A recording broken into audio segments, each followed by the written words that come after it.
This episode is brought to you by Element, spelled L-M-N-T. What on earth is Element?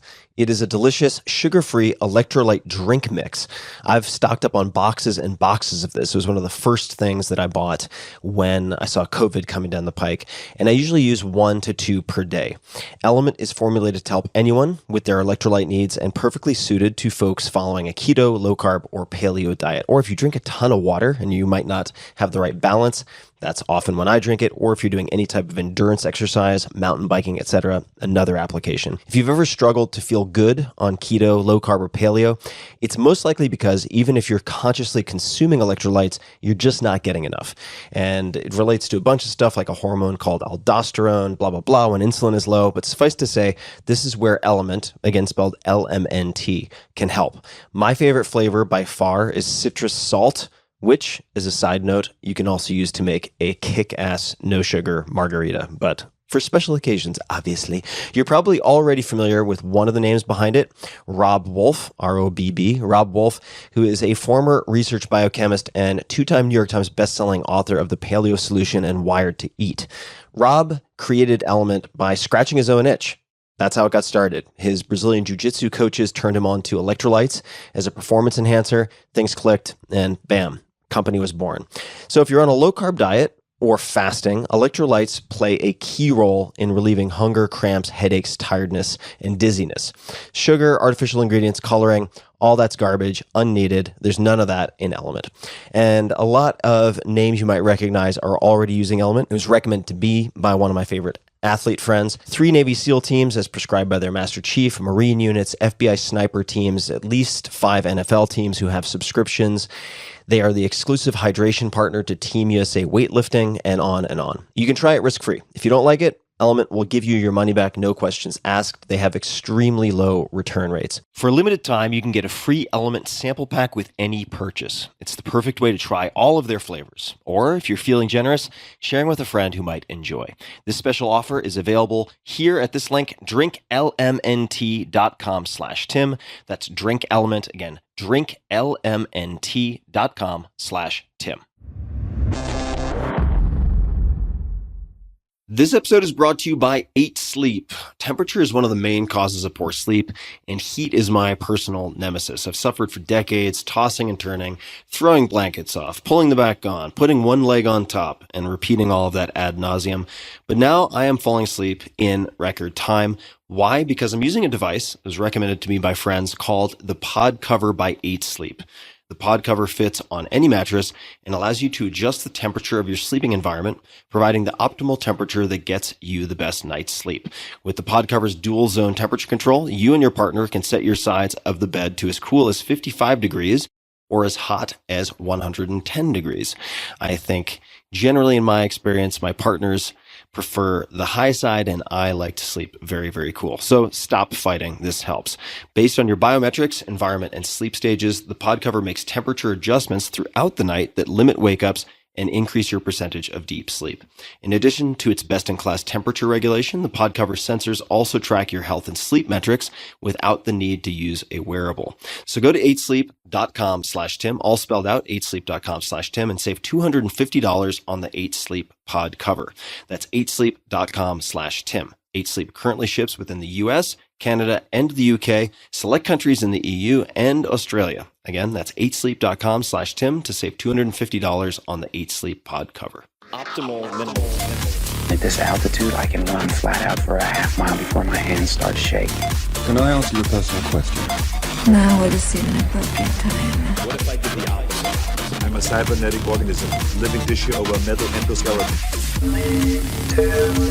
Ferriss Show. Hello, boys and girls, ladies and germs. This is Tim Ferriss. Welcome to another episode of the Tim Ferriss Show. This is an in-person episode, and I'm sitting in... You heard my little Pikachu in the background.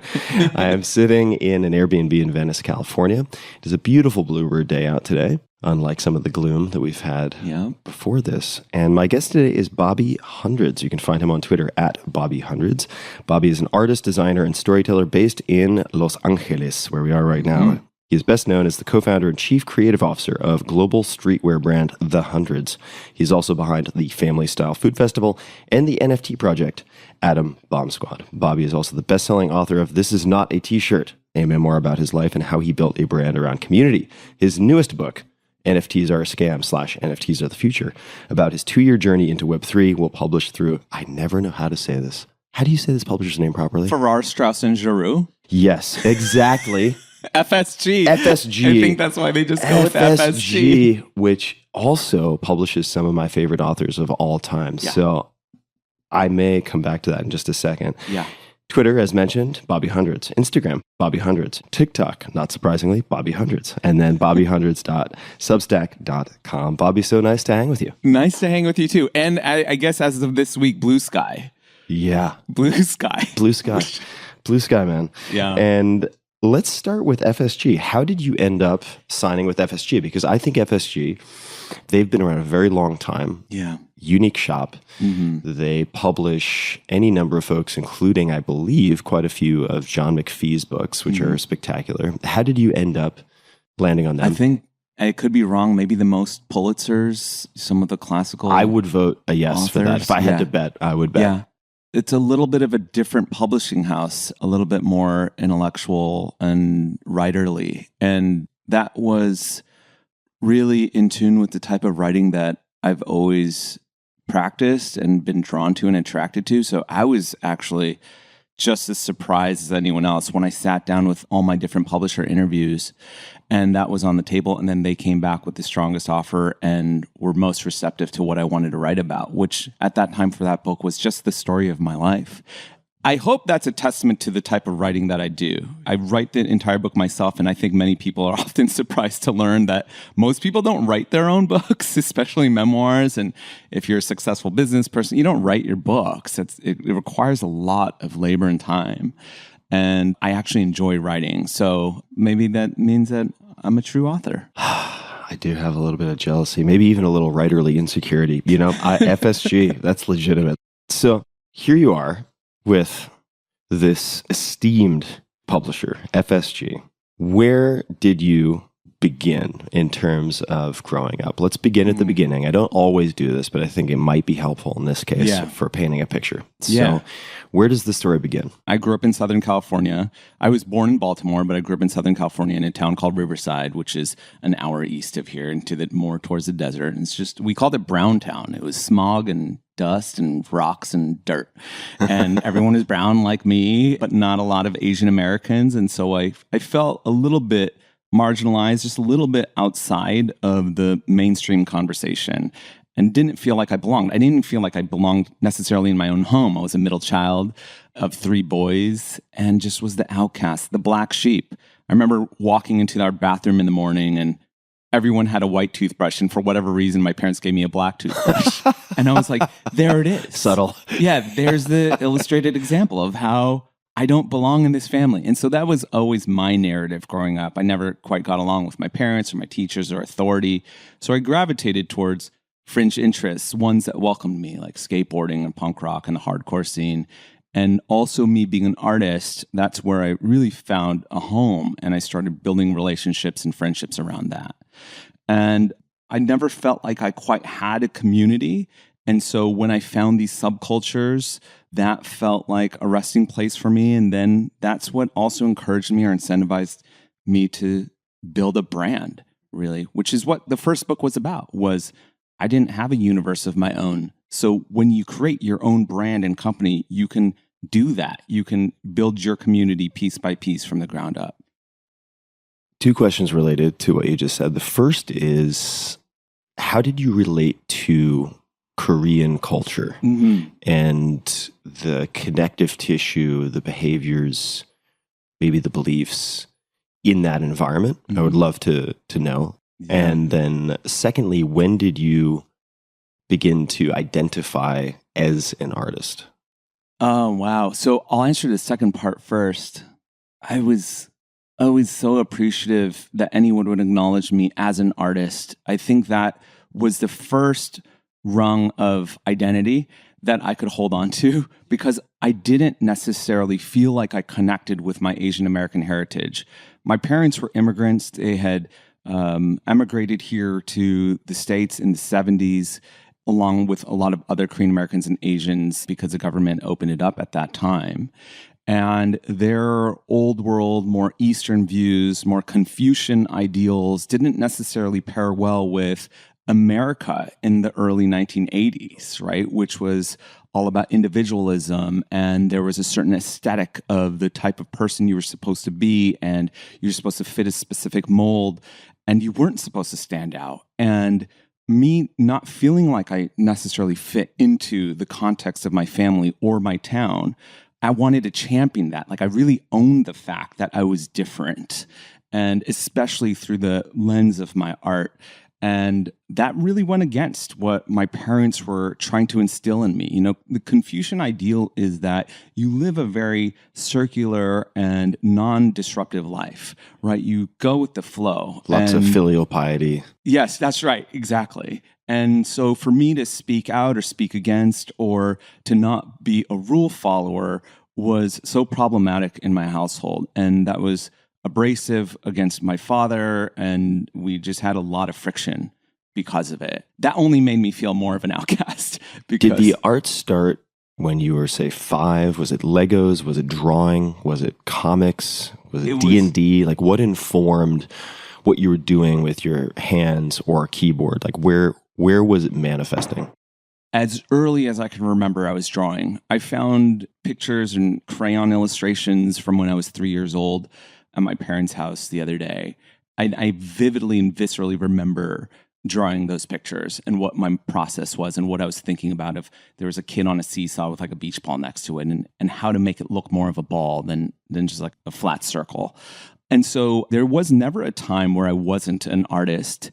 And actually, when I think back that far enough, as soon as I could read and write, which was quite early, I ended up skipping first grade because even before I started kindergarten, I was reading full books and not children's books, but actual more or less Anna Karenina. Yeah, Les Miserables.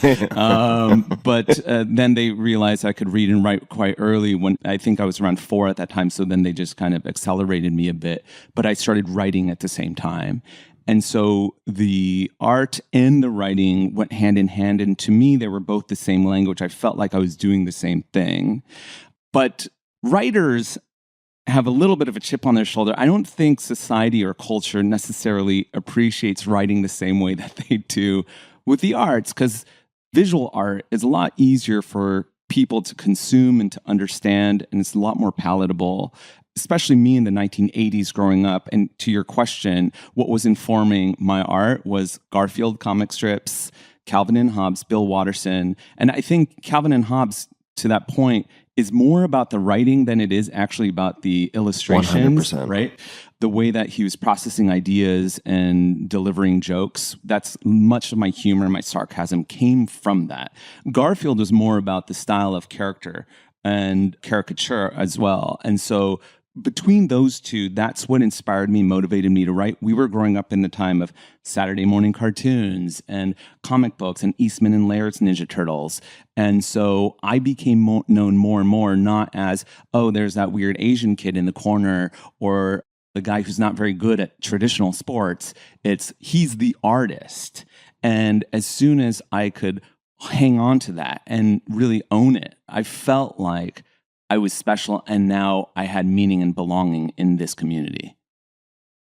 So one who has no, let's say, understanding of your backstory, someone who doesn't have the ability to fill in the gaps already, who isn't from, maybe this is the first time they're listening to you, they're like, oh, so he took that, he ran with it, he became a professional artist, and then A, B, and C, and it just unfolded naturally, and now he's at FSG. How nice. I would like you to... Oh, God, I wish it was that easy and linear. Maybe, maybe not, you know, but I would love for you to describe who Abe was. I'm going to keep it very general. So who was Abe? In the course of doing homework for this, came across descriptions of, in particular, one conversation, but conversations that you had with someone named Abe. And so could you just paint a picture of where you are in life, how old you are, What is happening here? Yeah. So I wanted nothing more than to be an artist, nothing more than to pursue a creative path in my professional career and just in my personal life.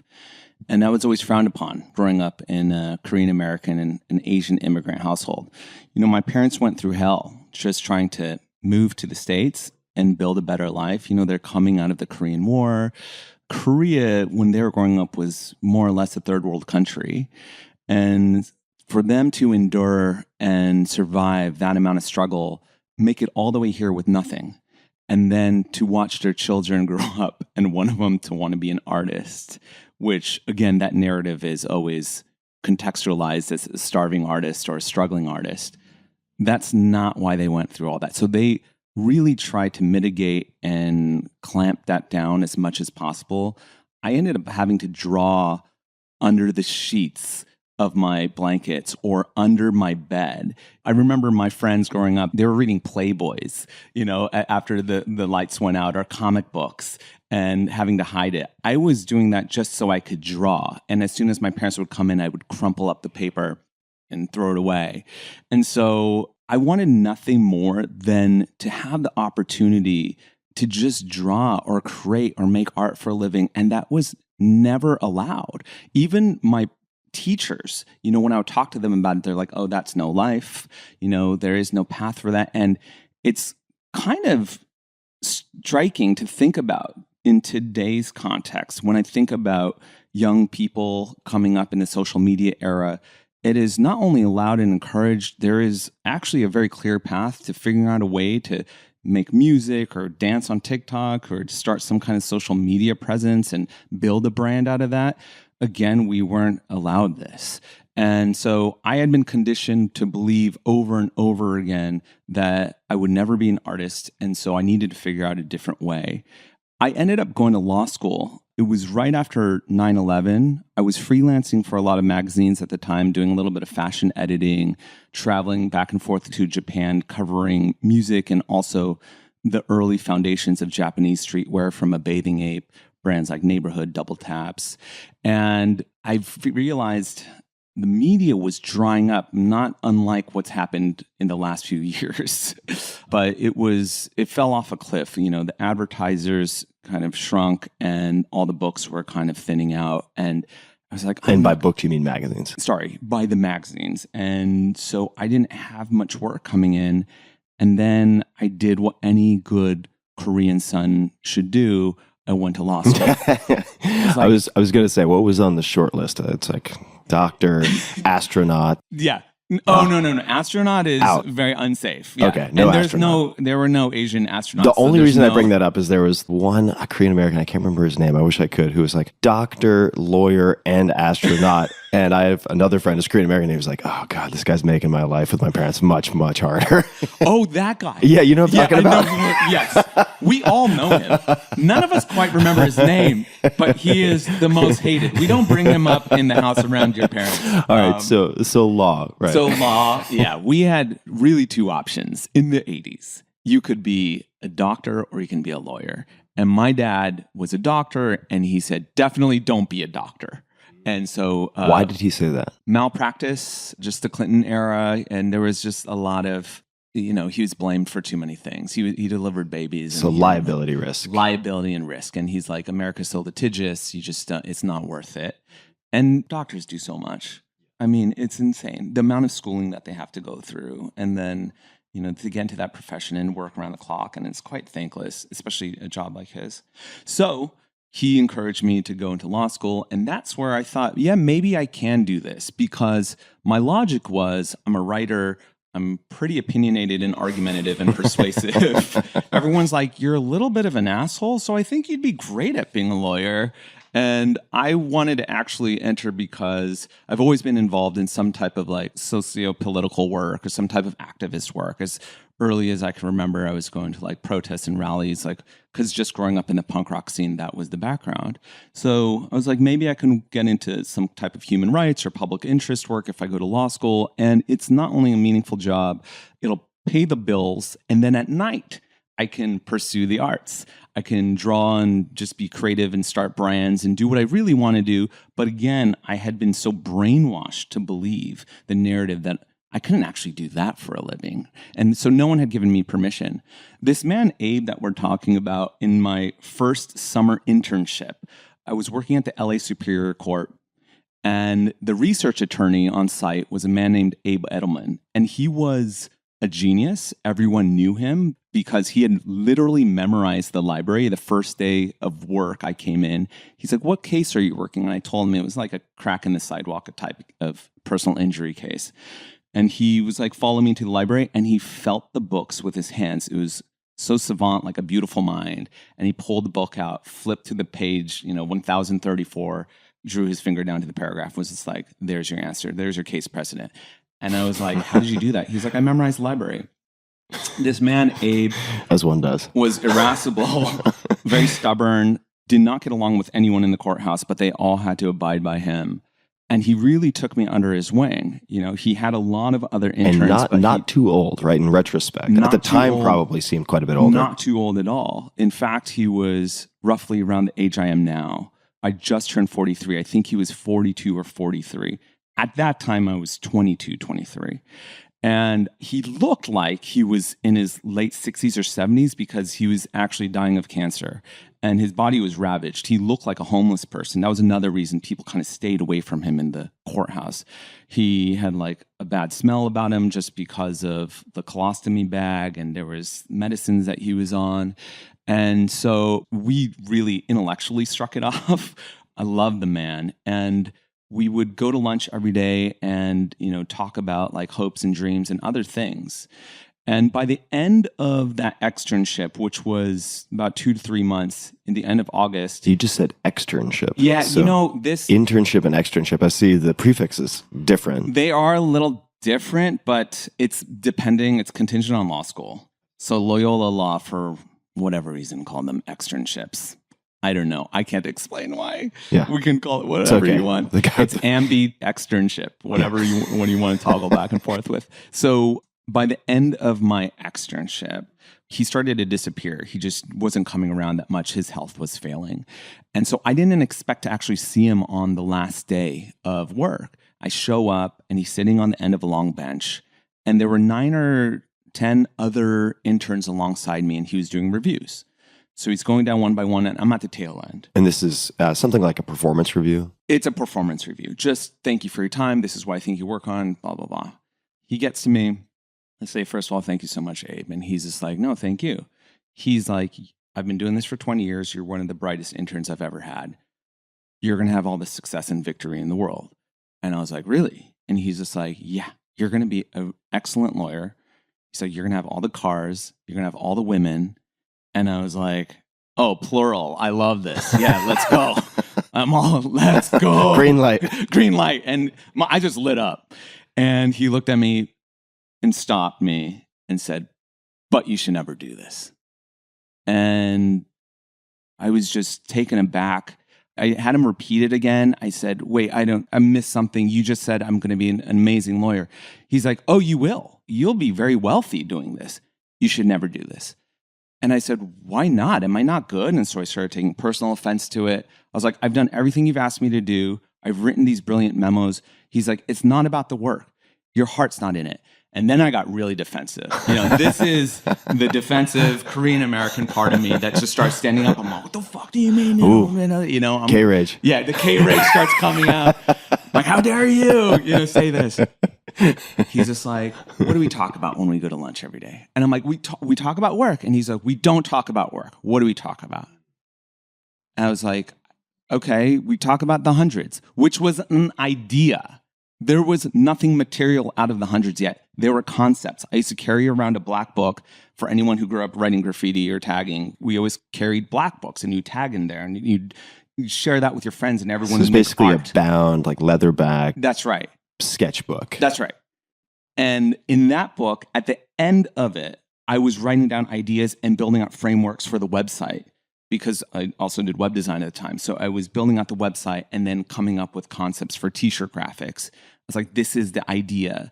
It's a streetwear brand, but it's also a media platform. And it's going to showcase my life and the process of building a brand from the ground up.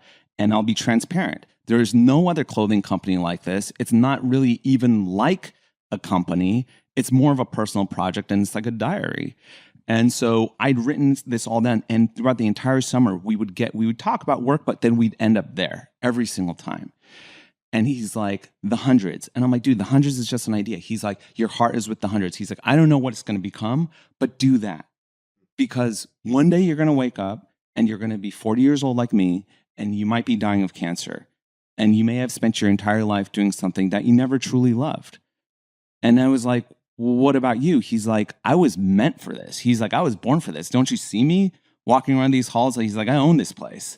He's like, I've loved every second of what I do. He's like, you will have wasted your life. And he ended up passing 2 to 3 months later. And then it really resonated with me how short life could be. And when I turned 40, and again, I'm now 43, when I turned 40, the morning I woke up, it's like the conversation happened yesterday. It was the first thing I thought of when I woke up. I thought of Abe. I went actually out and visited his grave. And I just remembered that moment. And I was so grateful that he had imparted that advice to me, because 20 years really does just go like that. And the next 20 years is going to go. And you can say, oh, it's fine, I'll get to that dream later, or maybe I'll do that once I'm secure and stable enough. Again, the hundreds was a nothing.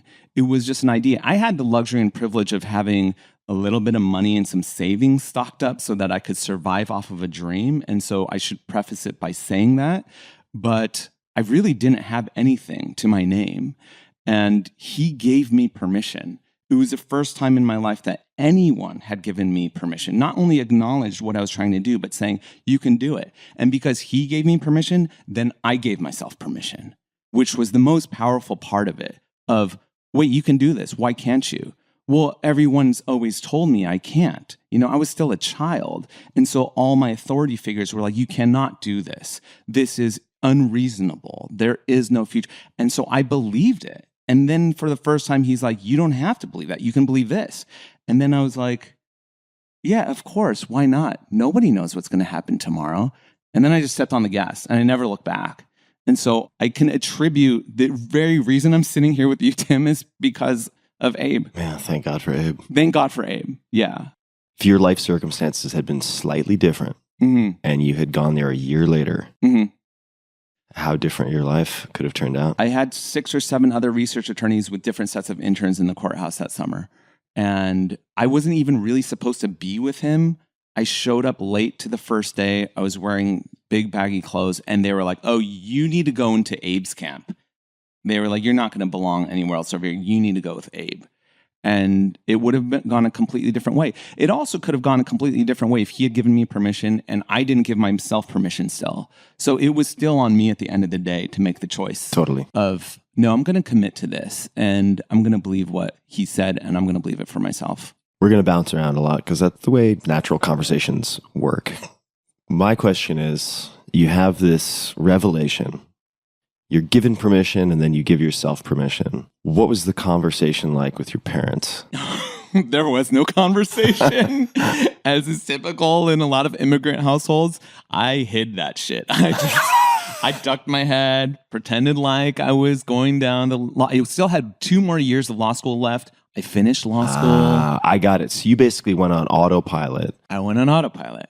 And I started... That's actually perfect, though, because you had this grace period where you could be Batman. Yes. And like pretend that you're Bruce Wayne, or you could be Bruce Wayne, but then hide it and put on this mask and This is my be an comic artist. book origin story. This is what I always imagined when I was growing up. I'm going to have a normal day job, appease my parents, fit into society, make enough money to get by, so then at night I could convert myself into Batman or Superman and be an artist. And so I started doing that. Even after he gave me permission, I was just like, this is what I want to do.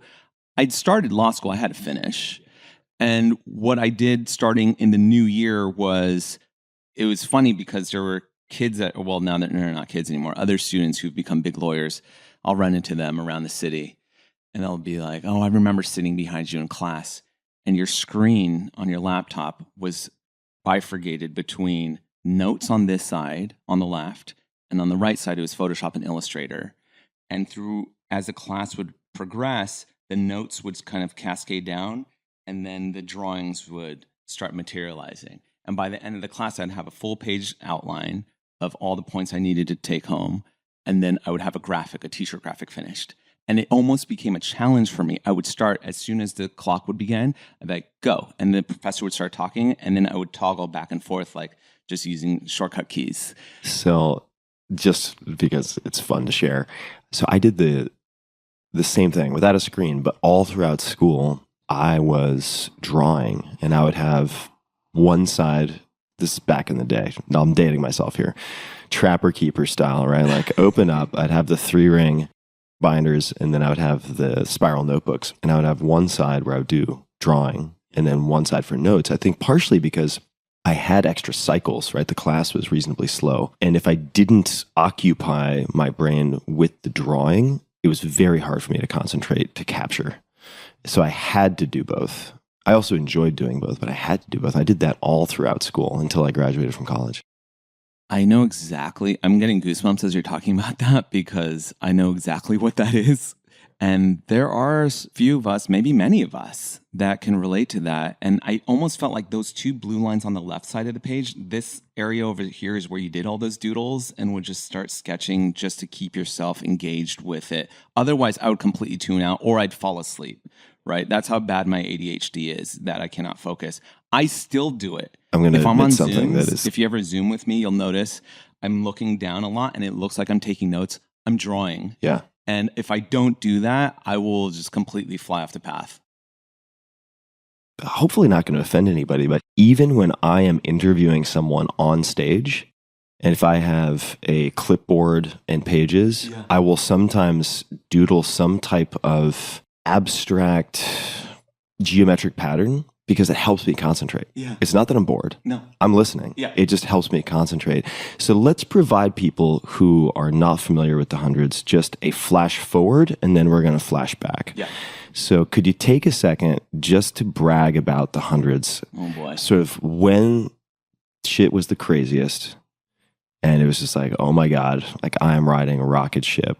Just so they understand some of the impacts, some of the status of the hundreds. Could you just maybe give people a snapshot of if this were a time warp and you get shot forward and they're like, okay, here's a preview of some of the crazy stuff that's coming, and then we're going to go back. But just for people who are not familiar with the brand, let's do that. And then just take like a minute or two to be like, okay, here are some of the bullet points, and then we'll flash back. We had very sudden and sharp success out the gate. And we're very ill prepared for it emotionally and spiritually, mentally. And it would have been much worse today.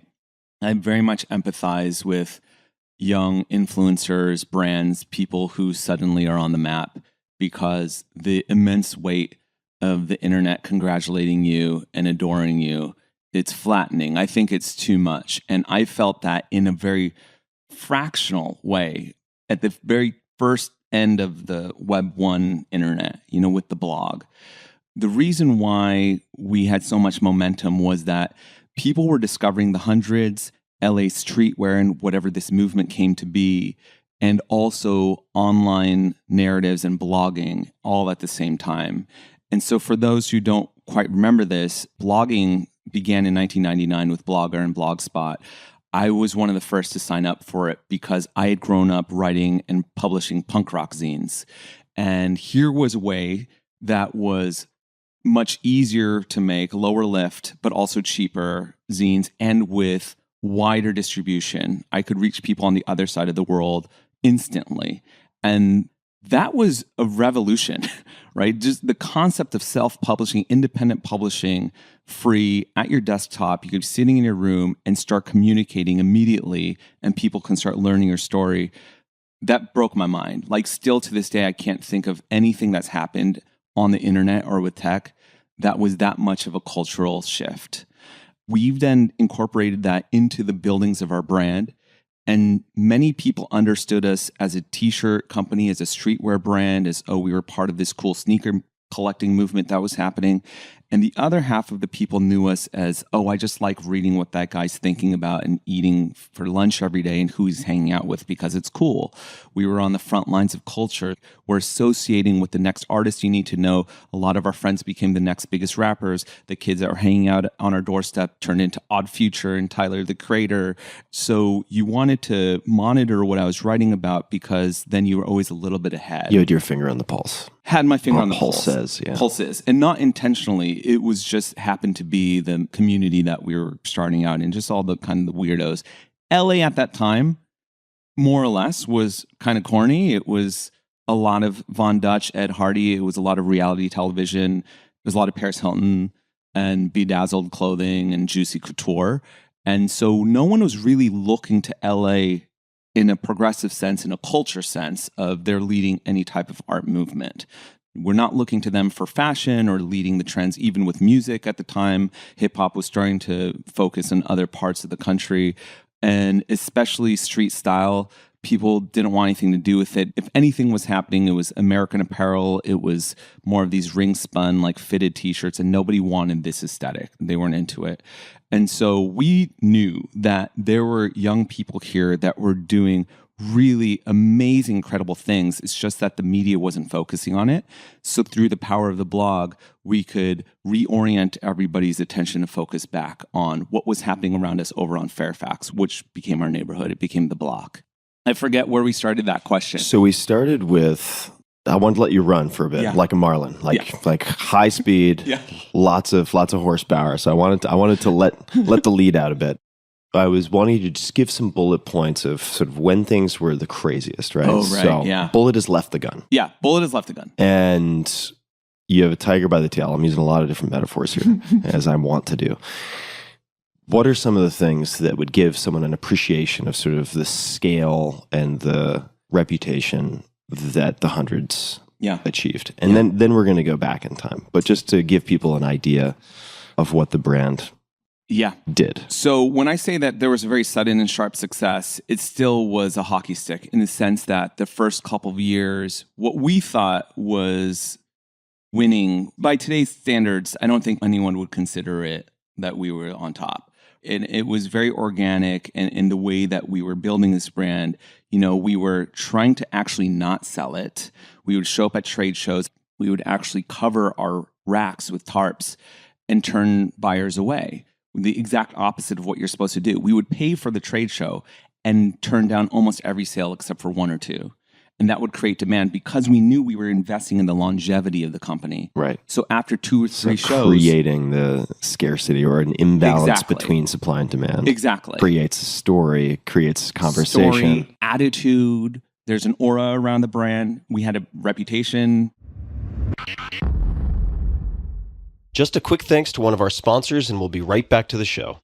This episode is brought to you by Wealthfront. There is a lot happening in the U.S. and global economies right now. A lot. That's an understatement. Are we in a recession? Is it a bear market? What's going to happen with inflation?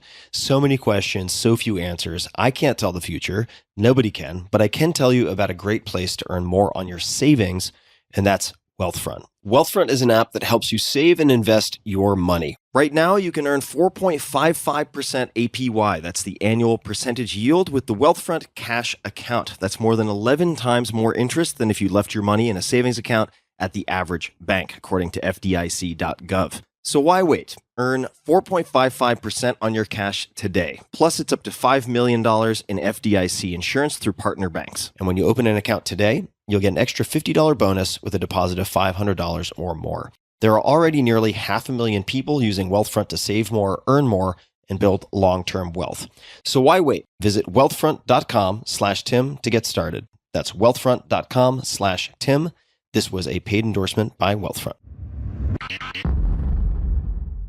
I think that, of course, the world has changed and it's different. Mm-hmm. But, I mean, you've made a lot of smart decisions. And I think success needs to be viewed within the context of the times. It's kind of like, if you compare the latest blockbuster film now, they might make more money. I'm making this up, guys, but then say Gone with the Wind. But when you consider the constraints and the penetration of movie theaters at the time and so on, Gone with the Wind destroys everything. Yeah. Not everything, but just about, right? So Yeah. keeping in mind the times and so on. I just want to say, and like, evidence and proof of that is that 20 years later, there was a Fear of God, a big fashion show at the Hollywood Bowl last night here in LA. And I'm 20 years into the game. And when I'm there, I run into 100 people that I know and are giving us our props and paying us our dues and or giving us the roses and all that. And I don't know, I could be totally wrong, but there are a lot of brands that are of the moment right now that are making a ton of money, but are you going to be around in 20 years? Are people going to remember what playing you did? the long game. And so I think the cultural impact of what we were doing sustained much longer than any type of financial success at the time. But we did have financial success. Question here, and if this goes nowhere, then we can clip it. But did Tommy Hilfiger almost buy the company? Tommy Hilfiger wanted to buy it. He did. Yeah. We've been courted by so many different designers, business owners on that scale. We just went through another bout of these over the last, and I can't name names because NDAs, over the last 2 to 3 years. We just finished another riveting round of due diligence over the last 6 months. Sounds like so much fun. Just interrogating and just forensic files, going through every dollar we've ever spent to see how much the company is worth because they were considering buying it. And Tommy didn't work because right at that moment, that was the inflection point in the other direction where fashion turns on a dime. And we had been carried by momentum for the first 10 years. When you're saying what were the moments, Jay-Z wearing it on stage when he came back for his hangar tour and being dressed in our product on the front page of USA Today and MTV's.com at the time. And that was like very noisy. We were selling out of sweatshirts and making at that time, which was a considerable amount, we would do a drop, make a few $100,000 using that money to build a store and turning money over hand and foot. Our first store over in the Fairfax neighborhood is 400 square feet. And we were doing, I don't know, millions of dollars out of that store every day. So the conversion, the metrics on it were unreal. Insane. But we're in our 20s. We don't know. And we thought everyone experienced that type of success. We thought that was normal to go around the world and people are greeting you and wanting to host you. It's like Rick Rubin out of the dorm room, Totally. ending up signing LL Cool J's. This is one of his first acts. He's like, oh yeah, this is just how the music business works. Yeah. And then Beastie Boys, I think, were number 2. And he's like, oh yeah, no, this is just how things work. And it's This is how things work. Maybe not. Yeah.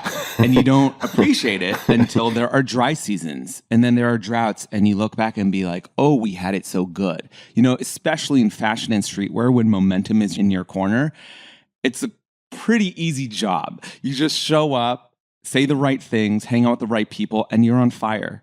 But momentum can also turn on the dime, which is what happened when Tommy was looking at us. So let's come back to that. Mm-hmm. I want to leave that as a cliffhanger. Sure. So we will come back to that. But we're talking about this momentum. We're talking about Jay-Z on the cover of USA Today in your gear. Let's go back because I want to figure out how you began to hone in on this brand and the creation of this brand. So first, and I know we're not going in chronological order here because that's just not how human conversations go generally.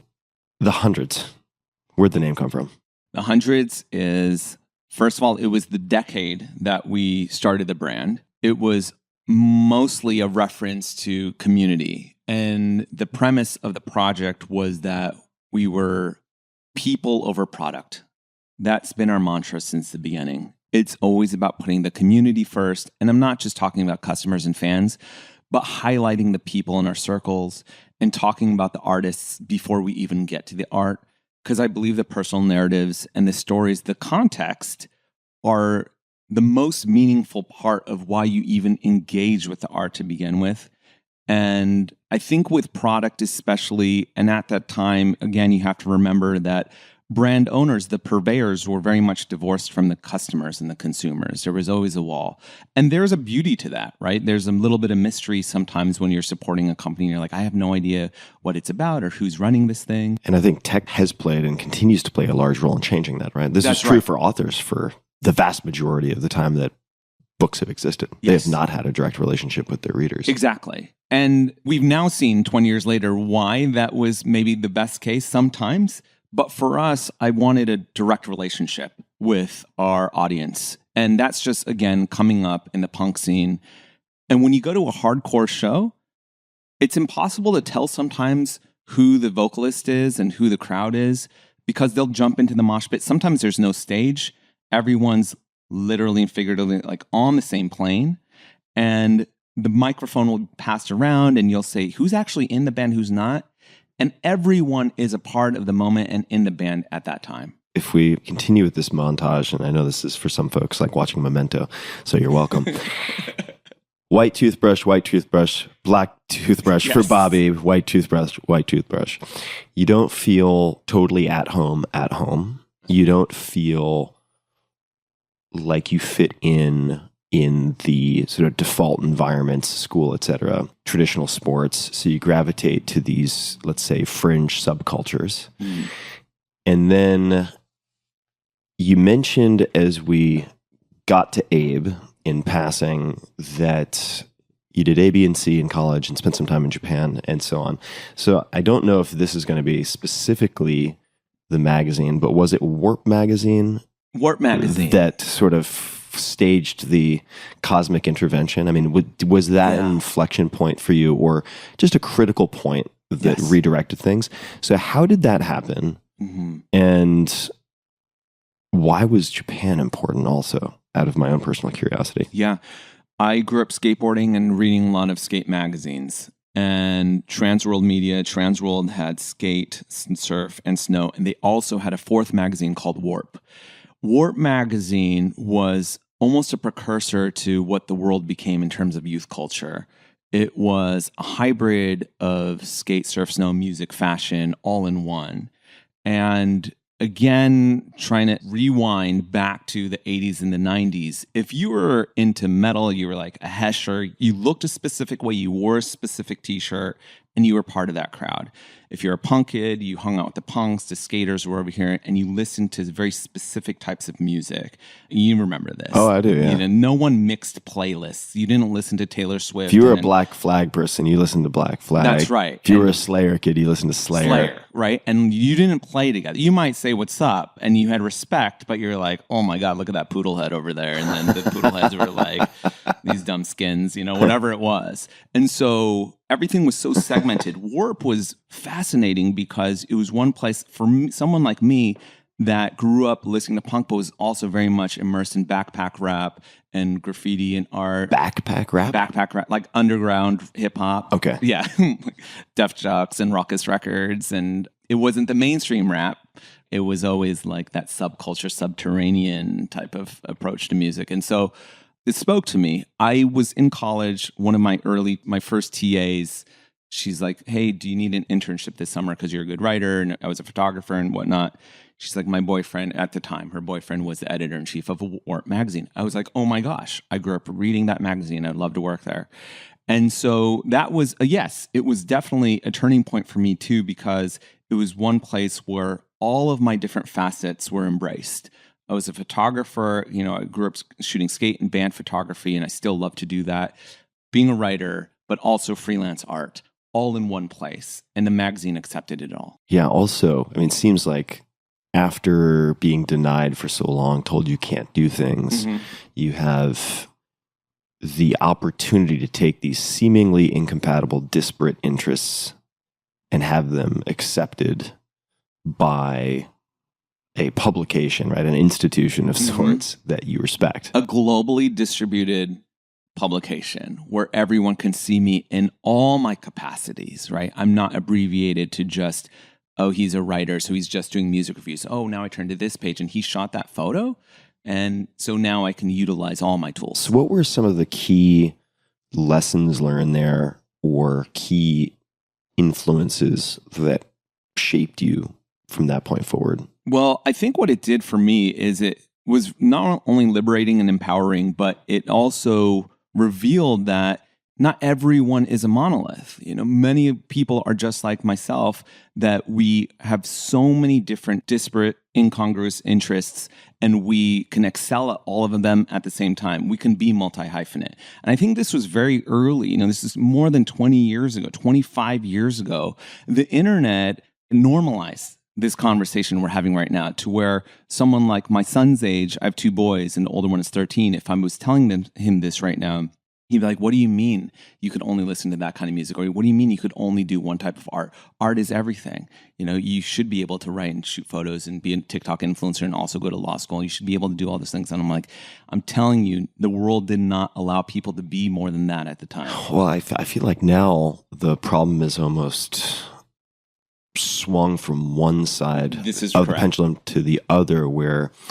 And also, I should say for folks who are like, how do these older stories apply? The reason that I want to dig into these stories and these historic examples is to look at the decisions that were made, the unorthodox paths chosen, because those are lessons that transcend the time bound, right? So that's why I'm doing what I'm doing in terms of co-piloting the conversation. But it seems like when you were growing up, and just by extension, when I was growing up, one of the key unlocks was removing constraints. Like, how could you remove some of the constraints that were seemingly imposed on you? And now we don't have to spend too much time on this, but now it's like, okay, if all of the constraints have been removed, maybe people need to be very creative in how they apply some positive constraints so that they're not scattered across 10,000 things. Right? It doesn't need to be one, but if it's 10,000 or 50, chances are it's going to be a tough slog. Right, yeah. I think that was born of us growing up in the postmodern age, and no one wanted to hold to any singular truth. I grew up in a religious home. America at that time was 76% Protestant, Christian, or identified as such. And we all subscribed pretty much to what the government was saying, what the systems were saying, and we abided by that. And then many of us realized that some of those rules and some of those boundaries were harmful, and that they weren't inclusive, or they weren't acknowledging, or they were actually infringing in our lives in some type of way. And so I grew up under a lot of those restrictions and regulations and expectations, and I wanted nothing more than to break through. The bands that I grew up listening to, like Youth of Today, had a big album song called Break Down the Walls. And so you're constantly thinking, if there's a wall in front of me, I got to burst through it like the Kool-Aid Man, right? If there's a rule, it's meant to be broken. First, understand the rules and then break them. And so wherever there was a straight line, I wanted to crinkle it. And if the line was crinkled, I wanted to flatten and straighten it out. And we've lived like that, especially people like me or those who are renegades or rebels have lived like that for so long that we've now gotten to a place where all the boundaries, to your point, are quite blurry and soft. And that is amazing in some regards, but then it also leads to so many various truths and facts and misalignments. How did Japan come into the picture? Japan came into picture because Japan in the late 90s was the hub of what streetwear fashion is known as today, street culture. And that was because what the Japanese were doing was they were coming to America. A designer like Nigo, who is responsible for A Bathing Ape, is a perfect illustration of this. I don't know how much truth there is, but there was always mythology that Nigo was going into New York, camping outside of high schools, and just monitoring how young people were dressing. And so the Japanese were so good and adept at this that they were doing it with car culture. And then you go take that back to Japan, perfect it, tweak it, play with it. Right, put in their own spin on it, and then just be very meticulous about the details, with which the Japanese are always very, very good at doing. From the packaging to the way like a hemline is constructed, and then present a new type of streetwear that is a little bit more thoughtful and considered, and at maybe an elevated price point, and then it feels premium. And now it's geographically out of reach too, so there's like a little bit of an exotic allure around it. The language is a little bit different. And so Japanese streetwear became very much in vogue by the late 90s. And from what we were looking at here in the States, they had done it. They had appropriated Levi's and made vintage Levi's a really hot commodity in the 80s and 90s. Can I comment on that for a second? Yes. So I was in Japan. This is my first time out of the U.S. as an exchange student in 92, 93. Oh my gosh, yes. And I was coming from growing up on Long Island to Tokyo, which was quite a transition. And I recall there being this incredible denim culture that I'd never been exposed to in Japan. And there are jeans being sold for thousands of dollars, which blew my mind. I see Brad Pitt doing jeans advertisements on television, and the ads make no sense whatsoever. It's probably Edwin, I think. Edwin. It was exactly Edwin. I remember. Like, there's one, he's just like falling down the stairs in a subway, and then he looks up and he's like, smiling. Edwin with his jeans on. I'm like, what the hell is going on here? But I did notice that many things I took for granted in the U.S. were transplanted to Japan. And of course they did this with manufacturing as well, automobiles, etc. They're really good at sort of borrowing and then tweaking and modifying and prototyping. Question for you based on dinner last night. So I was chatting with our mutual friend, Neil Straus, who introduced us. Love you, Neil. Love you, Neil. And he was commenting on a recent trip to Japan. I don't think you would mind me saying this, where during my time in Japan, you would see a lot of American or pseudo-American culture. So you would see variants of pretty bizarre English, which we could talk about, sometimes on huge billboards. And you're like, clearly they did not want to bother to check anything. Maybe it just doesn't matter because it's for Japanese people. Yeah. And it was a culture infused with a lot of American cultural influence. But then they would tweak things and make things better in a lot of ways, or different. Coffee is another amazing example, right? Like, it's hard to find a 45-minute pour over in the US. You can find places like that in Japan. Like Giroux dreams of sushi, but for a cantankerous old Japanese guy who makes one type of coffee, that exists. What Neil observed and what I've also seen on recent trips is that Korean pop culture is starting to, in some respects, overtake that. That's right. So you see a lot of K-pop in Japan. You see it also in the US. So as someone who has their finger on the pulse and you have your hands in so many things, you know so many people, how is it, maybe something like Squid Game on Netflix is a causal factor, but maybe it's just a consequence of other things that I'm not aware of. Parasite. How is Korean pop culture and entertainment become such a force now? It's intentional by the Korean government. Okay, tell me more. 20 years ago, they coordinated and orchestrated what's known as the Korean Wave. They realized that if they can export their culture in terms of marketing and branding and essentially characterizing Korea as the coolest and the ones that are the most innovative and on the front lines, that they will have a greater world power. And that has only proven to be true. Pure genius. How did they do that? Do you have any idea of any of the actions they took or any of the policies? The government directly funds and works with the music labels. And so that's kind of unheard of here. You know, those two were separate entities. They're very much in the weeds and working alongside funding, giving investments to, and helping out entrepreneurs to get these industries off the ground. Like Korean entertainment. Korean entertainment is ready for worldwide export. Leading in television. You see it across Netflix. I think Netflix just greenlit over 100 more Korean dramas. So if you've seen any of those pop up, there's a really good one right now called Glory. My favorite Korean drama is called Itaewon Class. I think it's universal. Once you get over the subtitles and you can swallow that, these are stories that you've never seen told in this way or fashion before. And Koreans are a little sick and twisted. We've been through so much that it makes for some really interesting storylines.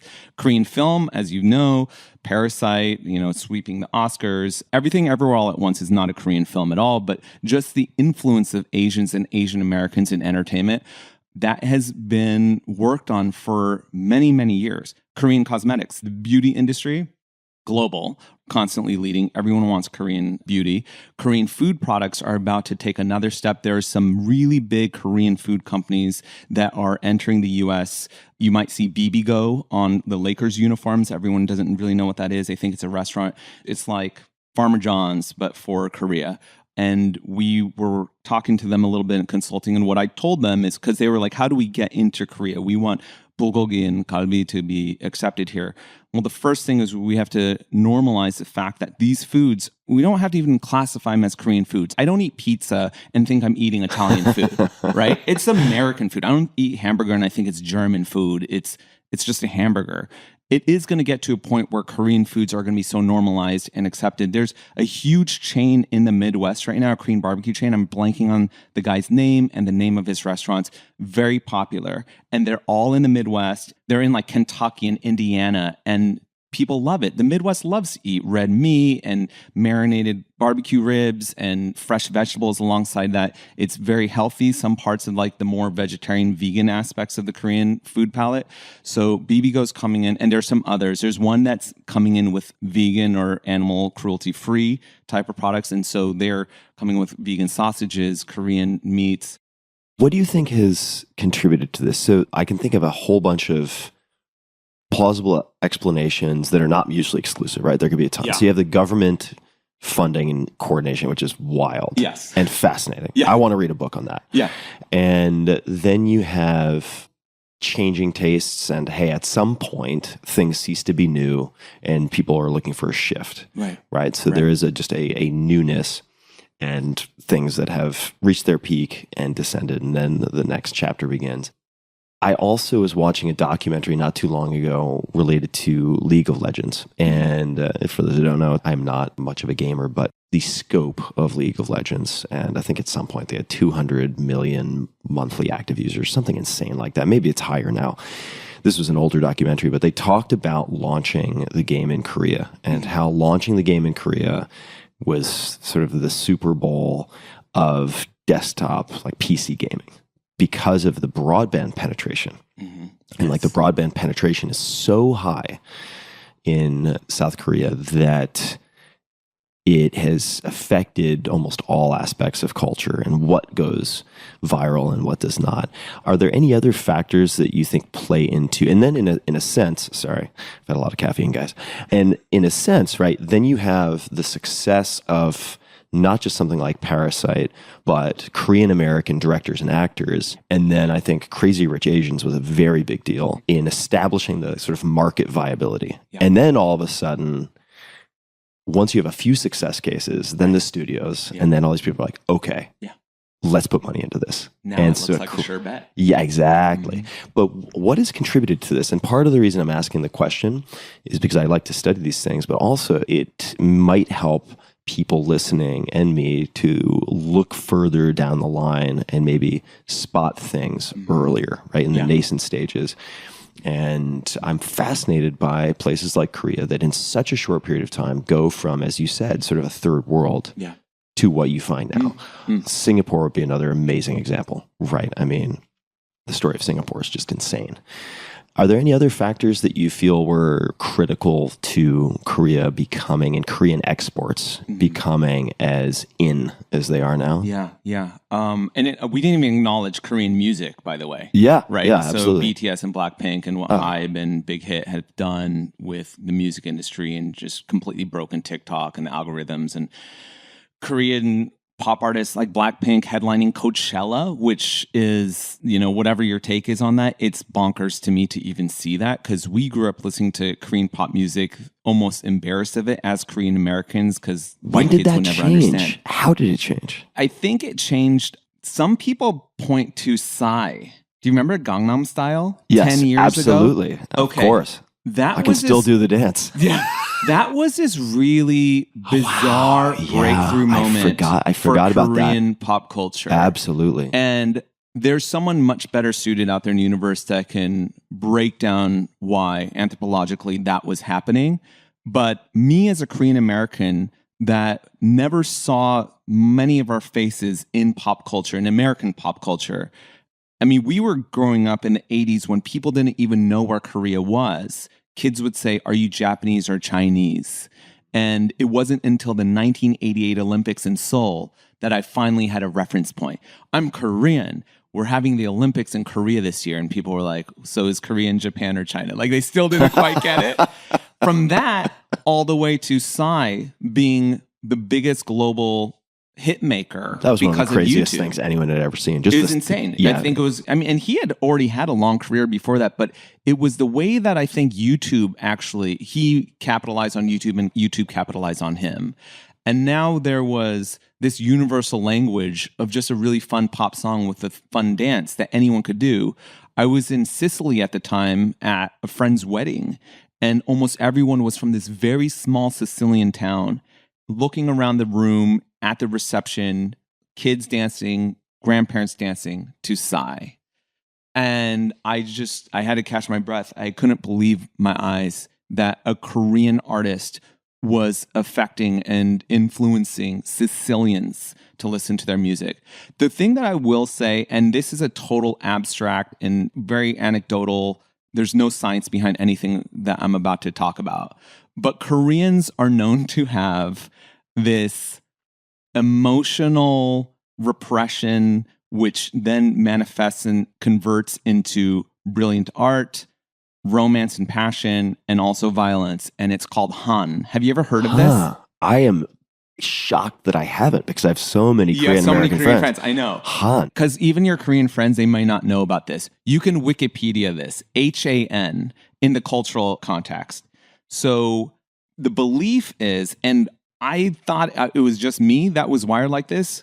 As you hear me talk, go listen to other Korean Americans from my generation and below. They all kind of sound like this. We have a lot of angst. We're very artistic, and we can be very emotional and impulsive as well. And so that, what they think it is, historians believe, is because essentially we got our asses kicked for so long. We were on top. We were gigantic people at one point in time, Mongolians. Koreans are still really tall. I think on average now, in Korea, a male is about a half inch shorter than the average American male, which that's just in one generation. Not only are we growing as an economic power and a cultural power, we're growing physically. There's a show on Netflix right now. It's really popular. It's called The 100 or something like. Have you seen it with these buff Korean dudes? Yeah, and women. And women? Yeah, just smashing one another. Yeah, just it's changing reality the ideas of like show. Asian body shapes. When you go to Seoul, really people look like that. You go out into the clubs, they're gigantic 6'4" men, huge, like beautiful, statuesque women, and they're just like in their most peak physical form and beautiful. And they do a lot of surgery and they have like the greatest beauty products, and everyone just looks perfect. It's like a real robotic AI, like futuristic life. But we, for whatever reason, we have that instilled in us because we were on top at one point, we were the best, and then Japan, which was a small island, came along and kicked our asses and kicked a lot of people's asses out there on that side of the world. And so we were humbled. And so ever since then, our pride has it so that we know that we should be better, but we've just been held down, right? Impoverished. And so companies like in the 80s and the 90s, it was companies like LG, Samsung, and Daewoo. Samsung, when I was growing up, was a joke. You wanted only Japanese electronics. You wanted Sony, Panasonic. Anything made by Samsung that's going to break. And the people behind Samsung knew that. They knew that was the reputation and the stigma with anything that was of a Korean product, but they had so much pride that they believed that their product could excel and be the best. They worked so hard at that. And so many artists, and especially Korean American artists, you see the same thing. It's just in us to prove ourselves and to come out on top. My children are half Korean, and I still see it in them, in the way that they're reacting. And I'm like, is this just a biological? I mean, it's in our DNA. Yeah, right? Some epigenetic thing. It might be genetic, because the way that they react, we can get kind of easily frustrated when things don't go our way, and we just want to break through. And we want to break the system and make it work, and we won't stop until we win. Is the Han, okay, I'll look this up. Is it the Han of like Hanguk? It's like the... like I don't know if it's spelled the same way. Yeah. I don't know if it's coming from like the same etymology. Yeah, I'll check it out. Yeah. Okay. But... makes sense though. Yeah. Makes a lot of sense. It's an interesting one. All right. So we're going to take a left turn, and we may come back to this, but I'm so glad. I love talking. By the way, glad. Tim, I never get to speak on these subjects, so you're giving me the platform to do so. I love this. This is so... intensely interesting to me. So if anyone else has more to add to this, please hit us up on Twitter and let us know, because I would love to read a long investigative journalism piece on this, or book, or anything like that. Watch a movie, a doc, listen to a podcast. So the Jay-Z USA Today cover, I don't want to gloss over this. Sure. How does that happen? So I know nothing about fashion. Jay-Z, what is it? I'm not a businessman, I'm a businessman. Yeah. He's no idiot. So how does that happen? How does Jay-Z end up on the cover of USA Today in your gear? In the hundreds? Exactly. At any given point in time, there's another new young streetwear brand that everyone wants to be on first. And even though there are thousands of them starting up every single day, everybody's talking mainly about two or three. I was at a party 2 nights ago at a store called Cherry here on Melrose in LA. Cherry is one of those brands in LA people are talking about. And in that time, we were still raw, a little bit undiscovered, but the stylists and the people in the industry knew that we had the momentum and we had the bag and the juice. And so stylists essentially do this type of work. They are the ones that are really almost like the A&Rs. They're kind of seeing what are people talking about. Okay, I'm going to go pick from them. A&R, this is from music. For music, but A&Rs, and they're kind of doing the same type of work in the fashion realm. Could you just explain what that is for people who don't know? Yeah, they're essentially scouts. Scouts. Yeah, they're scouts. And so stylists are doing the same. They're paid to do this, to know, Jay-Z always wants to look relevant and that he knows what's going on in culture. So you're going to pay a scout to go out there and source fashion to make it look like you're hip and that you're actually part of the community. Not that he's not, but just you want to make it look like you're the most coolest, right? Yeah. And trendiest. And so I'm assuming, we don't know how that product ended up on Jay-Z. I'm assuming that his stylist came to our store, bought some stuff, and brought it over to him and said, you have to wear this. Is there anything proactive that you did to seed your product in not necessarily that individual case, but if stylists are the tastemakers on some level. That's right. For celebrities, right? If they are the scouts, is there anything that you did with respect to stylists or otherwise to help create that type of demand, whether for these entertainment figureheads or people who are then going to have this irradiating ripple effect? Yeah. Or otherwise? Well, there's multiple ways you can do it. You can pay these people, which is what a lot of brands do. They work with PR agencies. We've never done this, but you can work with PR agencies. PR agencies have relationships with stylists and they say, hey, I'll pay you, you pay me, we'll carry that down. And then this product ends up on XYZ celebrity.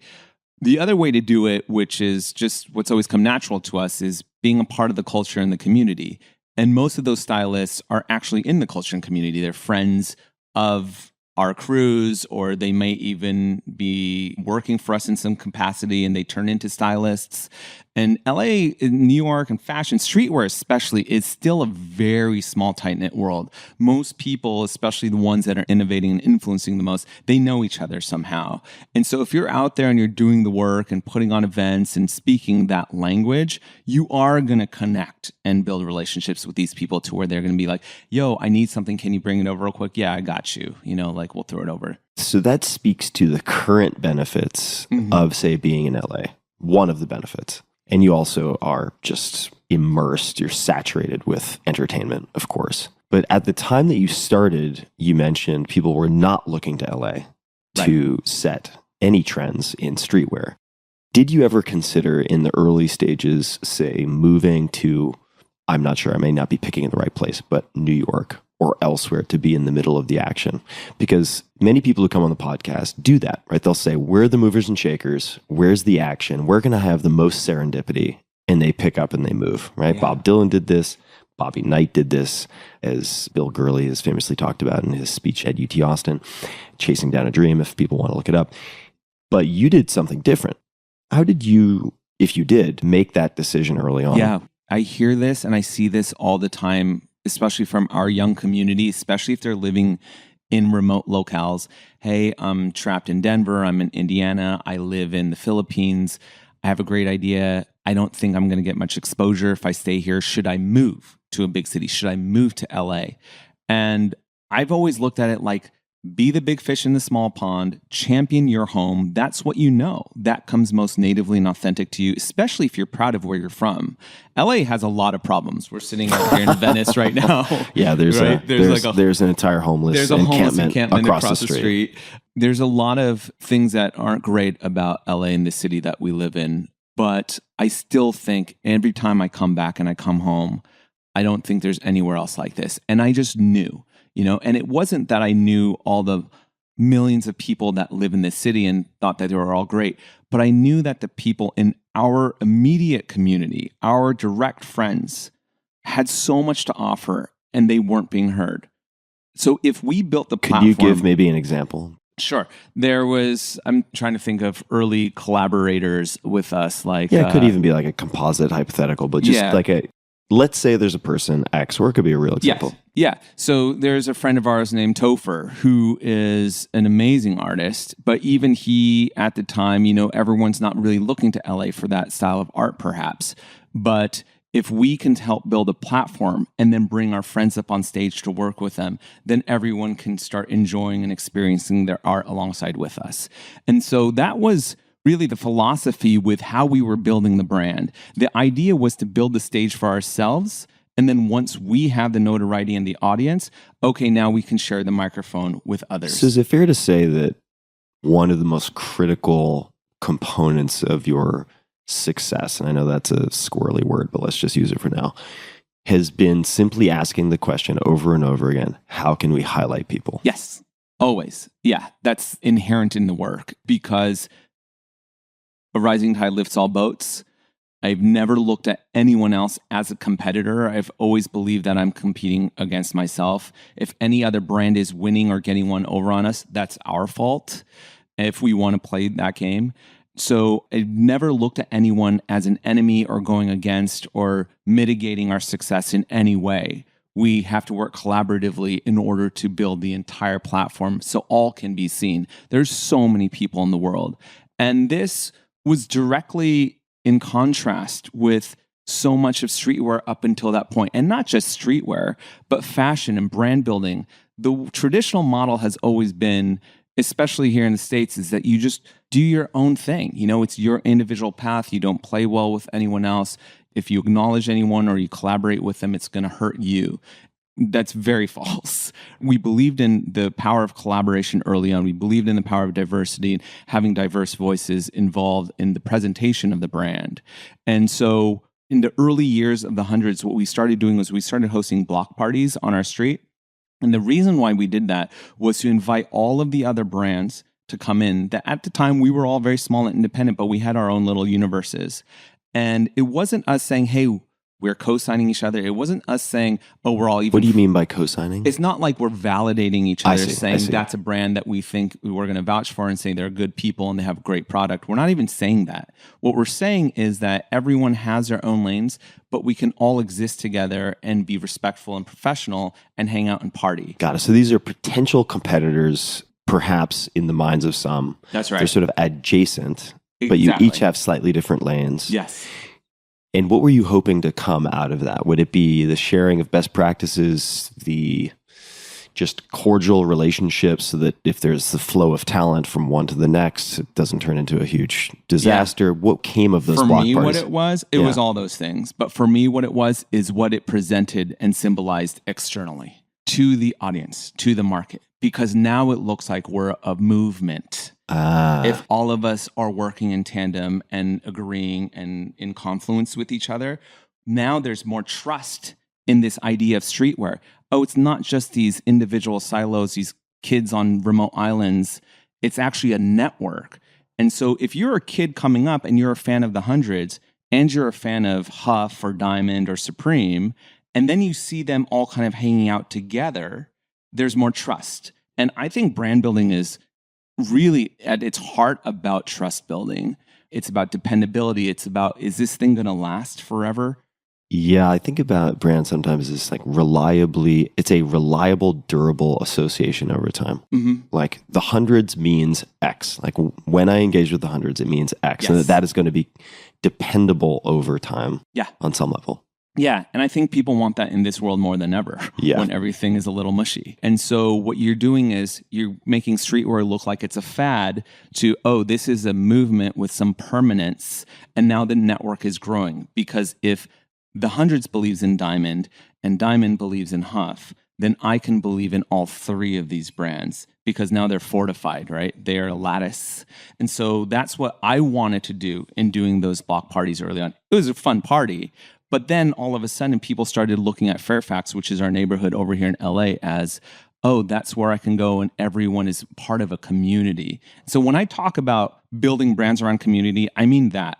It's about these relationships. And again, it's not anyone vouching for each other or saying, this is my close friend or anything. It's just, oh, collectively, they are a thing that we cannot ignore anymore. So let me throw out something I haven't thought about in so many years, because it's been a while since I've pitched journalists directly, but back in the day, I remember I got great advice from a writer at some very large publication. And I don't remember if it was a he or she, it doesn't matter. But they said to me, one example of something, could be anything. One example is an exception. Two is interesting, especially if they're geographically separated. Three is a trend. And the reason that they said that to me was in the very early days, I think people are tempted to pitch their company or their product or their service as a story to a journalist. This is why you should write about, say, the 4-Hour Workweek. I'll just use my example, the first book. That's a very hard pitch to get someone to write a long piece about a single book, a single launch, a single product. But the way I incorporated that advice and the way I suggest some people incorporate this advice when they're launching things is see if you can sell around your product such that, okay, 4-Hour Workweek, let's pick a few umbrellas that fits under. Okay, let's choose remote work. Great. Okay, so the 4-Hour Workweek and what's happening in Silicon Valley in 2007 could be one example. Let me find another example in New York and maybe another one in Chicago. Then I can go to a journalist and I can pitch a trend piece or a style piece with 3 examples. And then that, I would say, was one of the key ingredients in the coverage of the 4-Hour Workweek. So in a similar way, you were fortifying, creating this, not quite, what do you guys call in Korean? Chaebol, like it's not quite, but you're creating this fortified network that presents a more interesting story. And humans are meaning-making machines. Yeah, so that's what I was going to say. It goes from a fiction or a myth to now this is a reality. I mean, everything begins with myths, as we know. And so the idea of streetwear, when you really get down into the granular nitty-gritty of it, it doesn't make any sense. It's just T-shirts. And like, we didn't invent the T-shirt. The T-shirt's been around since the 50s, James Dean, right? And so when you are like trying to define what exactly is and what are we doing, I'm like, oh, this is just like a repackaging and purposing of punk rock or 70s street gang fashion or what James Dean was wearing in the 50s. It's not about the actual fashion. What it was this movement and this network of individual artists that were coming together and building something collectively. That's streetwear. So when you're highlighting folks, right, you have a platform, maybe it's blog, website. I mean, now, of course, there are a million different tools. But in the beginning, when you were doing this in a very deliberate way, I use that in a very positive sense, right? You're being focused. You're using the platform and the microphone to highlight people. You can't highlight everybody. Right. You have to pick and choose. How did you pick and choose? So the curation. Yeah, exactly. Yeah. I think for us, it was people that we believed in. It's the same philosophy as when I go out and invest in someone or, angel invest or back a startup. I want to believe in the person first. It's not even really about the work. And this is why we emphasize people over product, and it's so community focused all the time in the human story, because the art changes. The product always changes with people. Yeah, totally. Right? So you can't just bank on someone as, if someone were to invest, we've never had an investor, but if someone were to invest in us at that time, they would have invested in us as a t-shirt brand. But we were never meant to stay relegated to t-shirts. And that would have been a huge problem. Huge for them and for you. For us. Because now we are imprisoned in making t-shirts. But as an artist, we continue. As a creator, you evolve. And they would have never foreseen denim, and denim would have never foreseen us building retail stores and then us getting to NFTs. Like, NFTs didn't exist back then. And so no one would have thought to look that far ahead. And so I always look at the person first. And if there's something in there, for whatever reason, when we're talking about, I have the pulse on many things, it's this ability to be able to read people. Oh, there's actually another Korean term for this. It's called nunchi. Have you heard nunchi? Of nunchi. I love the sound of it. Nunchi, and there's many historical reasons why and contextual reasons for why this exists as well, is being able to read a room. Koreans have this incredible sense of gauging how people are and just reading emotional states.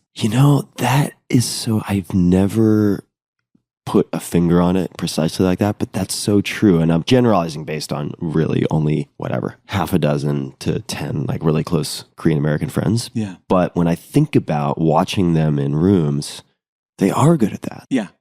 Why is that? Because that's actually not broadly, I don't think that can be generalized across East Asia Right. No. at all. I think it might have to do again with the war history and just knowing where our place is and having to understand this Japanese imperialist that's in my neighborhood. Where do I stand against him? If you read Pachinko by Minjin Lee. This is supposed to be an amazing book. It's been recommended a ton. I haven't read it yet. A beautiful book, will be known as one of the best books of all time, and it's modern. Like, in the context of it isn't modern, but the writer just wrote this book. And so I strongly encourage everyone to read it. My manager actually worked on the television show on Apple. You can also watch the TV show. Beautiful. Both of them. You'll get a very clear understanding of how Koreans are, but nunchi is all over that thing. Yeah. So Pachinko, correct me if I'm wrong, I just learned this in my last, my 2 trips ago to Japan, which I did not know. So Pachinko is it's a gambling game. It's like a vertical pinball machine. Mm-hmm. It's extremely loud, and they're everywhere in Japan. Yeah. And you walk in and you put in money. It's kind of like slots, let's just say. I did not realize it's something like, 75%, maybe 85% of them are owned by Koreans. By Koreans. Yeah, I didn't know that. That's right. In Japan. Yeah. I had no idea. There is this really fascinating and somewhat tortured history between Korea and Japan just because of the war. Super tortured. So if you read Pachinko, you'll understand a lot of my family context as well. My grandparents also had to live in Japan at one point. Yeah, please read Pachinko, everyone. You're going to be spellbound by it, I promise you. But yeah, nunchi, going back to nunchi, if you see Koreans, we rarely step into the room and steamroll over anyone. We're very slow to grab the microphone first. I hated being called on in class, and I had no problem talking in class, but I'd rather sit and observe and get the lay of the land before I entered. And so we're always very careful and considerate. And again, these are all generalizations, right? So I don't want anyone to take offense of saying, don't pigeonhole me and classify me as that type of Korean, because not all of us are like this, obviously. But I think it can be a positive, powerful thing for us to... I'm going to speak for all the white people. Yeah, I'm just kidding. You are the white. I am the Korean, and we're going to do this. We're going to get it covered, folks. All right. We're not leaving this podcast episode until we sort all this out. So the nunchi, when you think about that sensitivity, let's just say, that orientation, are there any early examples of people you highlighted that really clicked, that just really had, for whatever reason, an effect on the brand or business or ignited the rest of the community? Are there any that come to mind? Yeah. Right? Because you're experimenting also in these early days. It's not like you had a playbook that you were just executing the same way every day. You're testing a lot. You're throwing a lot against the wall. So I'm wondering, and it doesn't have to be in the category of people you highlighted, but just in those early phases, let's just say just before you hockey sticked or as you were hockey sticking, what were some of the experiments that really worked? And you're like, okay, it's time to pay attention to that. Well, in terms of individuals, I think this is true across the board. I've always been so magnetized and attracted to passion and passionate people, those who are stubbornly and almost irrationally devoted to whatever their craft is, and they have to see it through. And that's, again, the Korean side speaking to me, and that's something that's really innate in my own experiences. And so whenever I see that, I know that they can make it. Even though their specific art or product or brand that they're working on might fail, I'm like, they're going to either evolve and graduate to the next level or they'll come up with something else, and I'll bet on them in the long run. I've been able to spot it in streetwear and art and music. And when you do that, how does it help the hundreds? It helps the hundreds in the sense that I think people look to us, and they still do, to be, again, one of the first ones to work with a specific individual to be sort of ahead of the curve. That's right. There's a young sculptor kid out of South LA right now. His name is Young Kazi. And Kazi yesterday went out and he's like, I have a Supreme collab. This is a big deal. And we were the first ones to give him a t-shirt collaboration. Thinking of musicians, Machine Gun Kelly. I was the first one to introduce him to everyone in Los Angeles when he moved here. And we spotted him in South by Southwest. There were 6 people in the room and watching him perform. And this man was giving it his all. He's jumping up on stages and speakers. And there was only 6 of us watching. It didn't make any sense. But I was like, this guy's going to make it. And he's charismatic. Let's start helping him out. We used to have a print magazine, and we'd always feature a female on the cover, which I wanted to do because we were known as a menswear brand. But the brand was really gender neutral. Anyone could wear it. So we wanted to start changing that narrative. For many of those models or subjects, it was their first magazine covers, and they ended up becoming big deals. It was Rita Ora, Azealia Banks, Olivia Munn, I think it was her second cover, but personalities like that. But we just knew. I ran into Giroux last night, and Giroux, I think it was her first magazine cover, and then she became a big actor. But we just know when someone's going to break. And I even have this relationship now where I meet someone fascinating and I'll spend some time with them. And then there comes a moment where I'm like, I'm about to lose you. And this happened once. There's an actor named Ruby Rose, who some people might know out in Hollywood. She moved here from Australia. I was one of her first friends in LA. We'd known each other for a very long time.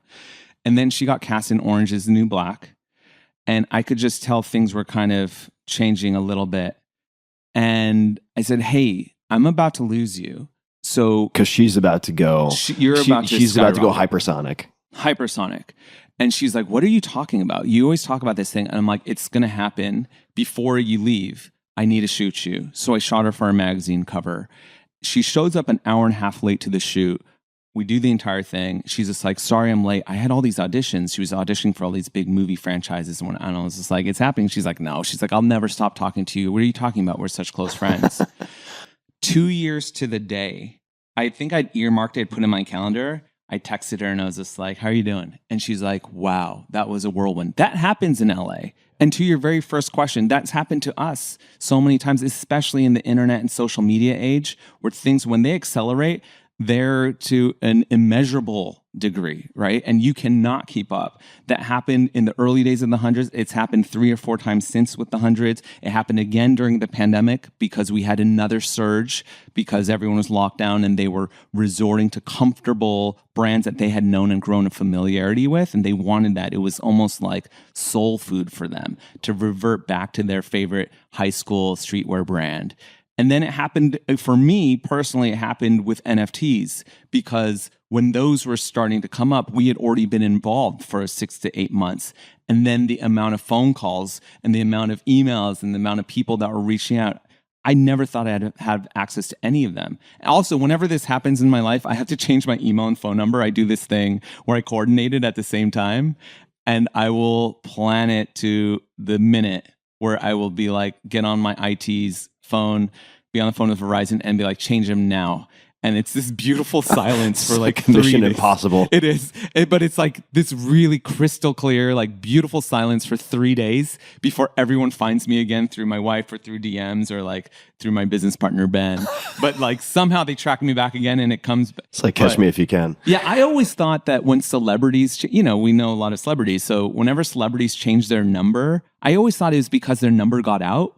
That was the assumption. But it's not because their number gets out. It's because they're getting flooded with so many people asking them for things. And so you have to change it. I have to basically divert all of my plans and now fixate on this changing email and phone because I've had the same email. I have many email addresses, but I've had one forever. And I've had one phone number forever. Yeah. And as you said, it's not that my phone number gets out and therefore there's a problem. It's that I've accumulated a million loose ties. And maybe I had a great dinner with someone 10 years ago in a group context and they were fantastic. And for whatever reason, it made sense to connect at the time. But now every time their brother, cousin, or they have a book or a startup or fill in the blank for 5 other things, I get an email or a text message.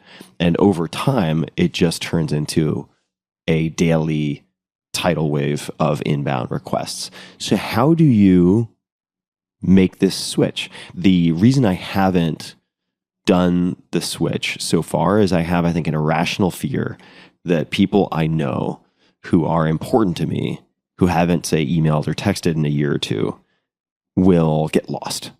Right? Yeah. So how do you do this? You have done this multiple times. Yeah. I would love to know. It's much harder today because so much of our phone is connected to our identity for 2FA purposes. Yes. And so that becomes two-factor authentication. Two-factor authentication. So it becomes an extra layer of, if I change my number, then I won't be able to 2FA or get into certain accounts because I don't remember what passwords are. Right. And so that makes it a little bit more complicated. But I think you just have to be willing to sever relationships and know that they're gone. You're going to lose some. Okay, so we'll get into this, I'm sure, at some point. But when NFTs were starting to really fire, there were only a few people that in the world, and not saying like 3 or 4, I'm saying, but there was just like a scant amount of people in the world that could take this very complicated subject and explain it in very simple terms. And I think I was one of those people. And I also have such a big network that everyone was coming to me, and then they all came to me at once. Yeah. And so I've never experienced this in my career for a year and a half straight. Wait a second. People sold the JPEG for $69 million? Yes. Bobby, Yeah. now I'm interested. And we're in the middle of the pandemic. People are bored and they're gambling a lot. And so they're like, oh, he has the keys. He knows how to do this. He did it. He sold 25,000 NFTs in 40 minutes. I want to do that too. That seems like a really fast, easy way. And all I'm doing is waving red flags saying, don't come over here. Turn around. U-turn. Back. But the calls and the phone, the emails and the messages that were coming, every A-list Hollywood star you can think of, women, men, all of them I've talked to about this and gone through it and said, hey, there's even an anecdote in the book where Seth Rogen and we were at his house and I'd been, through 3 sessions explaining what's going on. And he didn't really ever want to do it. He was considering it because it's right up his audience's alley, right? Like that type of dude was really interested in flipping JPEGs. He's like, is this something I need to consider? We ran the gamut of all these conversations. I couldn't keep up with it. And then I felt bad. I have a lot of guilt. And so saying no to people or just not returning calls, I felt really bad about it. And I forget who it was, but someone who deals with this kind of problem a lot was like, it's okay, just ignore them. When they need something else from you, they're going to find a way back. You're not severing any ties. They're going to even if you change your number, they're going to find you when they need you again. So it's not like you're ever losing them. But yeah, sometimes it feels like they're like barnacles or skin tags. They're like skin tags, and you're just like, how do I have some? Why do I have so many psychic skin tags? Yeah, exactly. That's definitely going to be in the description of this episode. Yeah. But I'm also guilty of that on the other end. I've done that to friends all the time. Someone that I met you, and I was just like, oh, by the way, Tim, let's like talk about my book. And thankfully, you were gracious enough to like want to talk to me about it. Well, the stars aligned also in a very unusual way. So I'm happy it worked out.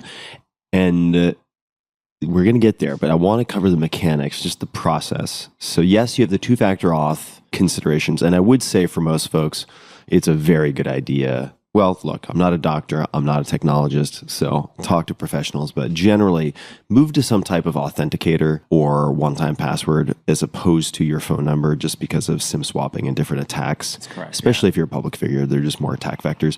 But how would you go about doing it? You coordinate with Verizon. It's very easy to switch your number, by the way. It's like you can do it within like 5 minutes.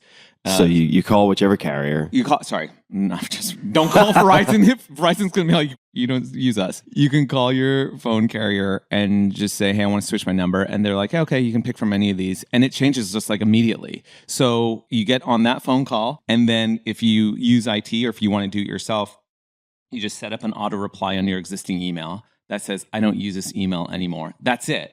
If you want to direct people to a new email, you can do that. Otherwise, it's just, hey, this is a dead end. And then you set up a new email at the same time, and then you email out to the people that you absolutely have to stay in contact with for work reasons, for family, for friends.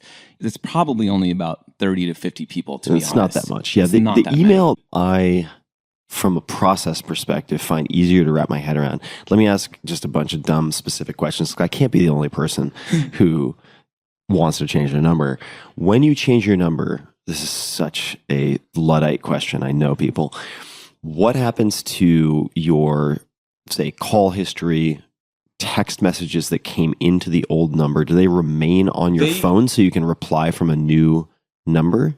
Not to be crass, it really fucks shit up on that scale of things. Not to get too technical, but it really fucks things up. It really fucks shit up, especially with iPhones for whatever reason, the messenger, iMessage, I don't know what we call it, iChat, all of that. And especially if you're using it on your computer, people will start getting your texts from, when you ever get a text from an email address, it's the weirdest thing. Mm-hmm. Like, why are you emailing me a text right now? Or it's going to their email. A lot of that starts happening, and it takes a while for it to sync back up again. This is just my own anecdotal experience with it.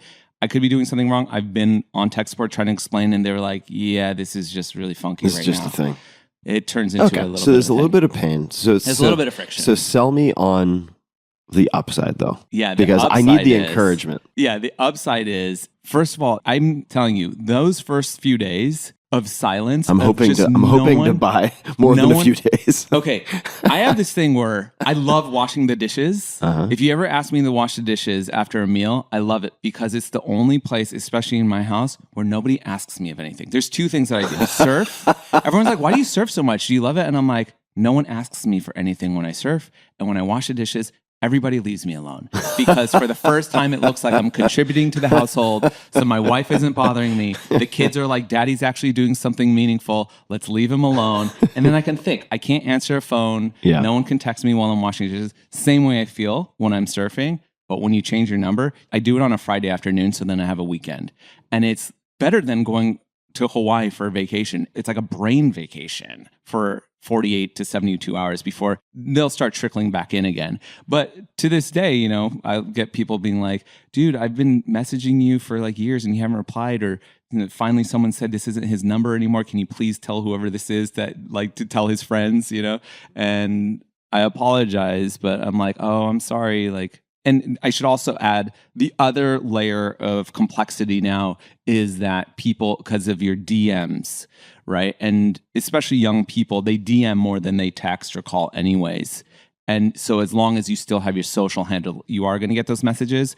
But I don't have a lot of those apps on my phone anymore, or my WhatsApps and my Telegrams. I don't even have them on my computer, and then I have them archived and hidden. I have the apps off of my phone. So if I ever want to pull those up, I have to go through 6 steps, and it's too much of a hassle. So it's archived in your phone, like a hidden folder. So there's just friction in pulling it up. Yeah. So you just want a little bit of more of a mental hurdle of, oh, I have to get to that. I won't do it. And so even in my group chats that I love to be a part of in my WhatsApps and Telegrams, I archive them. So they're still there, but then you have to open it up, then jump into archive and then pull them up, as opposed to them just being there. I have no badges on my phone, no notifications. All my calls are silent, muted. And it's just, I want communication on my terms always. And so when people and I think I'm not alone in this, if you text me, sometimes I won't answer texts for 3 to 4 days, and I answer them just like I would emails. And I'm like, hey, sorry, I've just been working, especially when I'm in writing mode. It takes me 40 minutes to get into the zone, so you cannot interrupt me for about 6 to 8 hours at a time. During our water bathroom break that we took, which may have been invisible to the listener, but now you know how the sausage is made, you were mentioning a tie back to the question around Korea, South Korea. And if we're seeing this current explosion for many reasons of influence coming out of Korea, and if we further relate that to some of the descriptions that you had of characteristics of Korea and the Korean people, where would you be looking to next and why? My theory is that creativity is born of struggle. And Koreans struggled for so long. I mean, many people all around the world have struggled in different ways, but Koreans struggled for so long that when they finally broke through, it all emoted and manifested in really beautiful art. And I would suggest looking at other regions of the world that have either been repressed or just haven't had the education or the medicine or the technology advancements over generations and are now being supplied with such. So India, the Middle East are probably really strong areas of focus right now for a lot of industries, especially for me.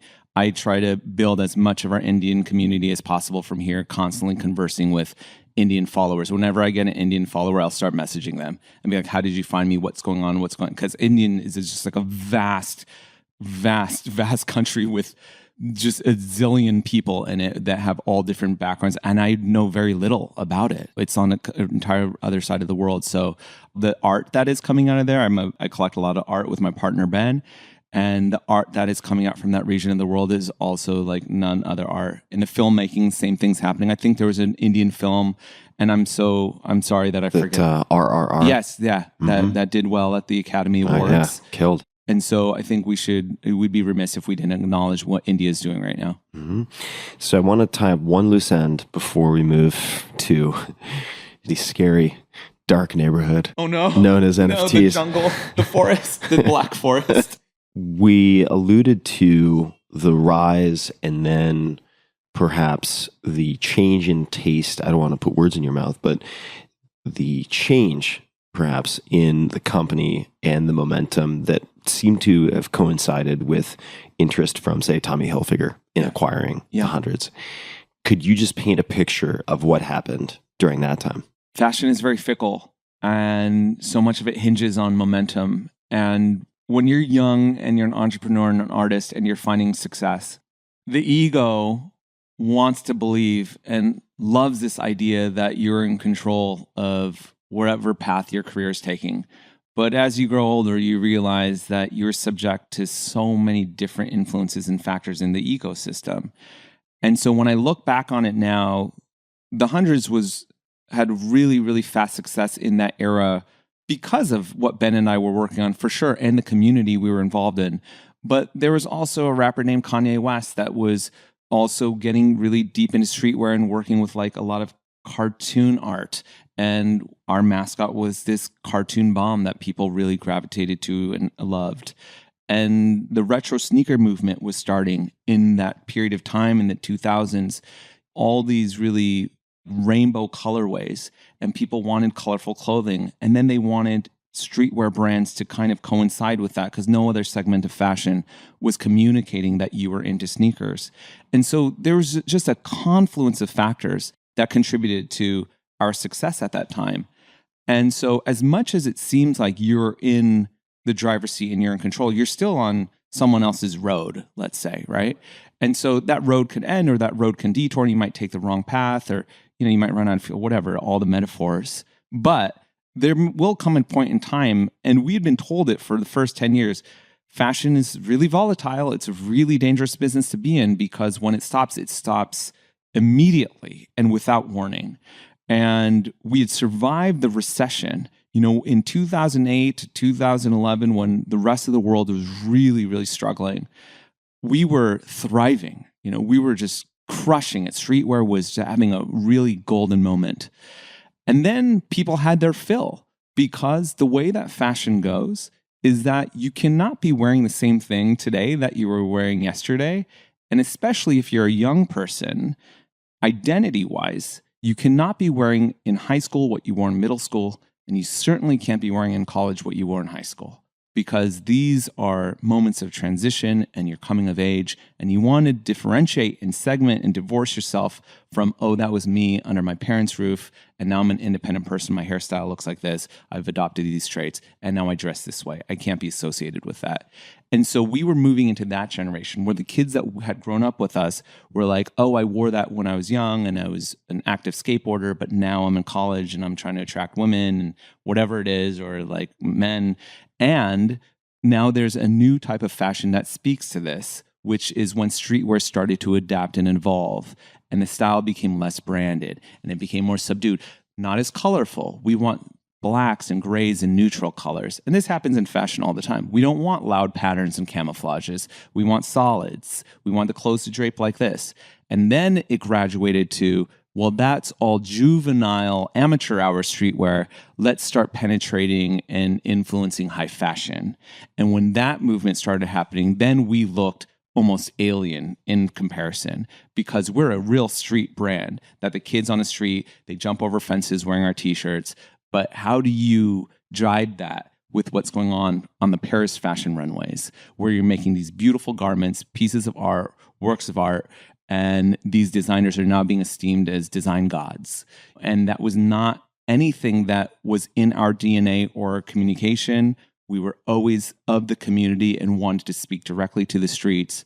And then when it came back around, it's happening in this moment, the last 2 to 3 years, there's been return and call back to, we want it grounded streetwear again. We want to wear what the streets, where we want to be a part of the community. And so it toggles back and forth. This is just how trends work. What did that mean in practical terms for you and the company over the span of 3 months, 6 months, whatever the period of time was, right? When you say things can change quickly, does that mean that you guys were sort of on top of the world financially and from a brand positioning perspective, and then 6 months later it was totally different? Yes. It is that fast and dramatic and heartbreaking when your distributors overseas are dropping you left and right. A store that you sold to for 7 years straight won't return your calls for the next season because they order season by season. And because I guess the reason they're going to give us is like, hey, times have changed. Sorry. Times have changed. Hey, it's not you guys. It's us. We have to survive now and we can't sell your product. And so we need to find the hot new thing. It's not personal. It's business, right? And streetwear, so much of it is architected around it is personal. It's not business. It's all personal relationships, especially for a brand like ours, which is our entire journey being translated online. It's the most personal thing. And so when these relationships start to stutter and you're looking out in the marketplace and you're not being received the same way, it's talk about an identity crisis. That's a real hardship that a lot of young brands and entrepreneurs will never be prepared for. But turns on the dime, I've now understood over 2 decades of doing this, it's all just about surviving and thriving. It's all about just making it to the next cycle. I don't even need to be the best. I don't need to crush it. I don't need to win any awards. Just get me to the next cycle. If you survive, you win. And of the class that we started out with at that time in 2003, there were hundreds, if not thousands, of streetwear brands that were really doing well at the time. You know, we're one of a handful that still exist. And of that do exist, ones that are still profitable and are like still considered respectable and people treat us like as a modern streetwear brand. And so surviving and thriving is the name of the game. We are sophisticated and savvy enough to know now when it's coming. And so we're entering another downturn. We've been in it for the last few months, but we saw this coming a year ago. And so how did you see it coming? We saw it coming just in, there was so much inundated. There was so much product flooding the market that every time this has happened, you're like, okay, this is peak saturation. We're going to have the rubber band's going to snap back. If everyone is carrying this X amount of this blue sweater by every brand in this amount of volume, people are going to not want that blue sweater anymore. And then the stores are going to get stuck. And then when the stores are stuck with it, they're going to start discounting it. And when they start discounting it, that just sends ripples across the board. 6 to 8 months later, nobody is in the mood to buy. They have been traumatized and they're like, we're going to just wait and hold off. We have too much product. And then there's supply chain. This is a COVID situation. Supply chain issues also factor into this. So you look into the crystal ball. Really, you look at the spreadsheets and you look at the distribution and you're like, okay, we're about to have a turn here. A downturn. And you see that, say, a year in advance. Right. What do you start to do? You cut fast and you cut deep. Cut fast meaning headcount, meaning inventory, meaning overhead, everything. All of it. Yeah. And unfortunately, it deals with that people's must be lives. a tough conversation because for the people on the front lines, perhaps, they're not seeing what you're seeing. They don't see it. Things are great. Yeah. And from a PR brand perspective, it's a little bit harmful too because not everyone else in the marketplace or your peers or competitors see it coming. And so they look at you like, wait, we're crushing it right now. Why are you guys doing layoffs? Why are you struggling? Why are you and you're reducing? Like, no, we're planning ahead. You should be selling more sweatshirts right now. You're not reducing. But we're like, those sweatshirts that you're selling right now are going to come back to you and haunt you. And so you need to diet correctly now. It sucks because being a little bit far ahead, we're always the harbingers of the bad storm approaching.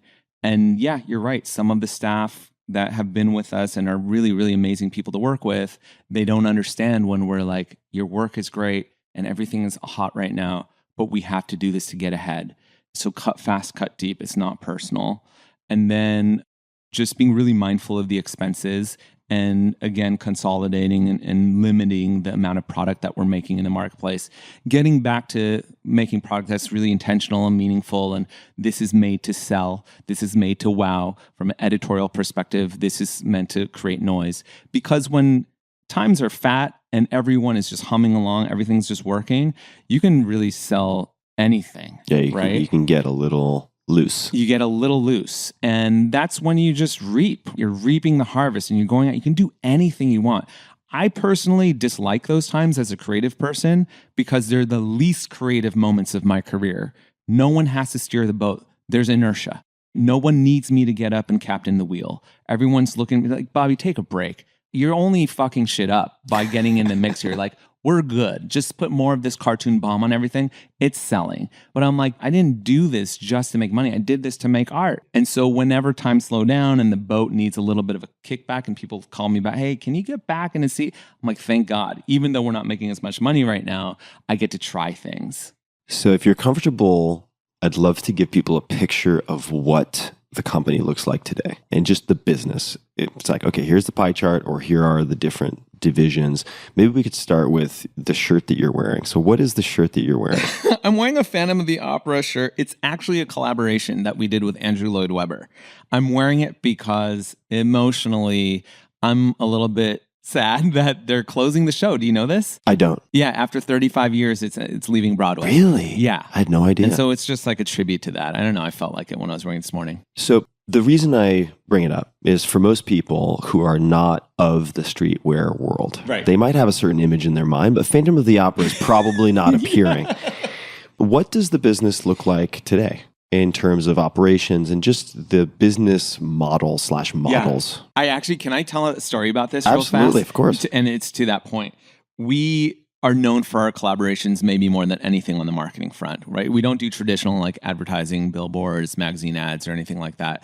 We do collaborations because collaborations, number one, I believe that's the heart of and the beginning point of all creativity is two minds coming together, making something out of nothing. And also it helps cross-pollinate audiences, right? And it's all about us just educating our community on what this collaborator is all about and their art and putting them onto something, but it also says something about us.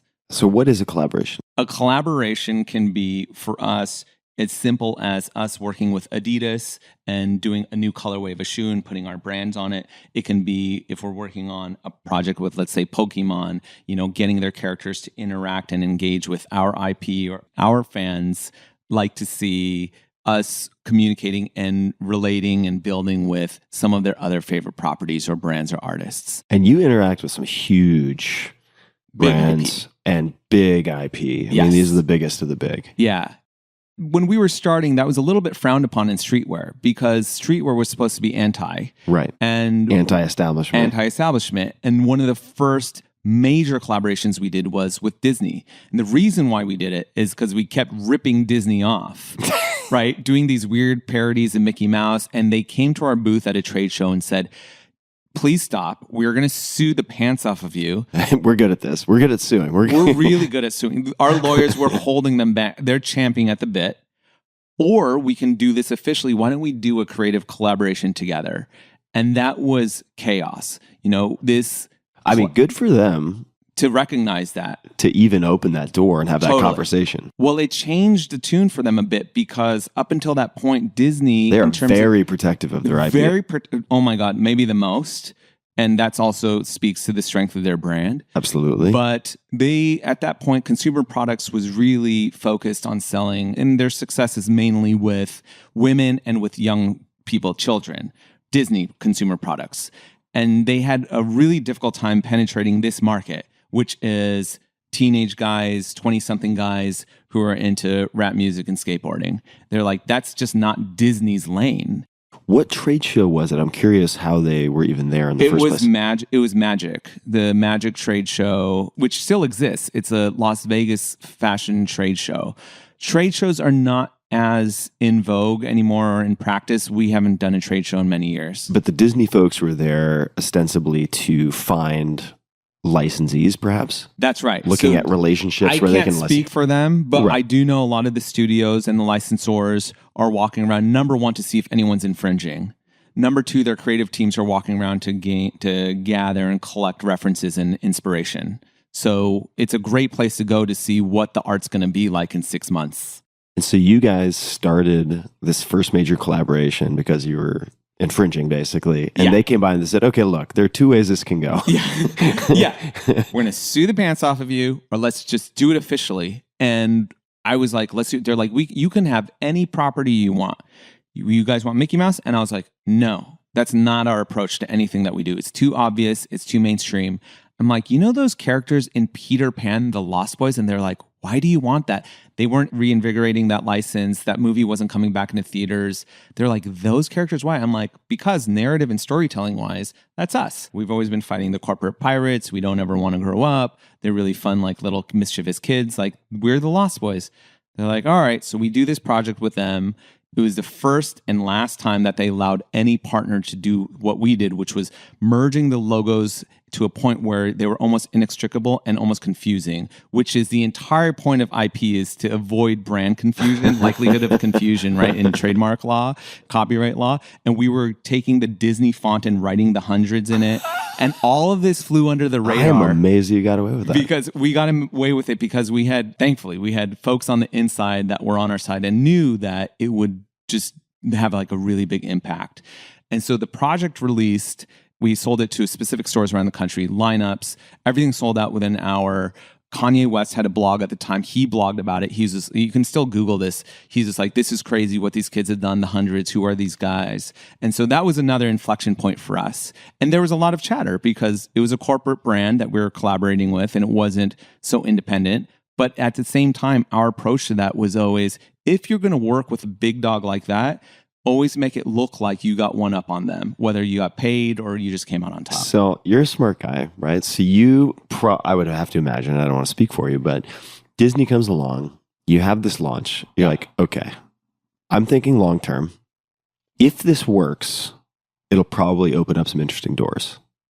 I want this to work. Yes. So what are some of the ways that you stacked the deck? What were some of the key decisions that you made in that launch? Yeah, so you described some of the product design, which is clever, right? So it's like corporate, but it's also kind of anti-corporate in the way that you did it. Yep.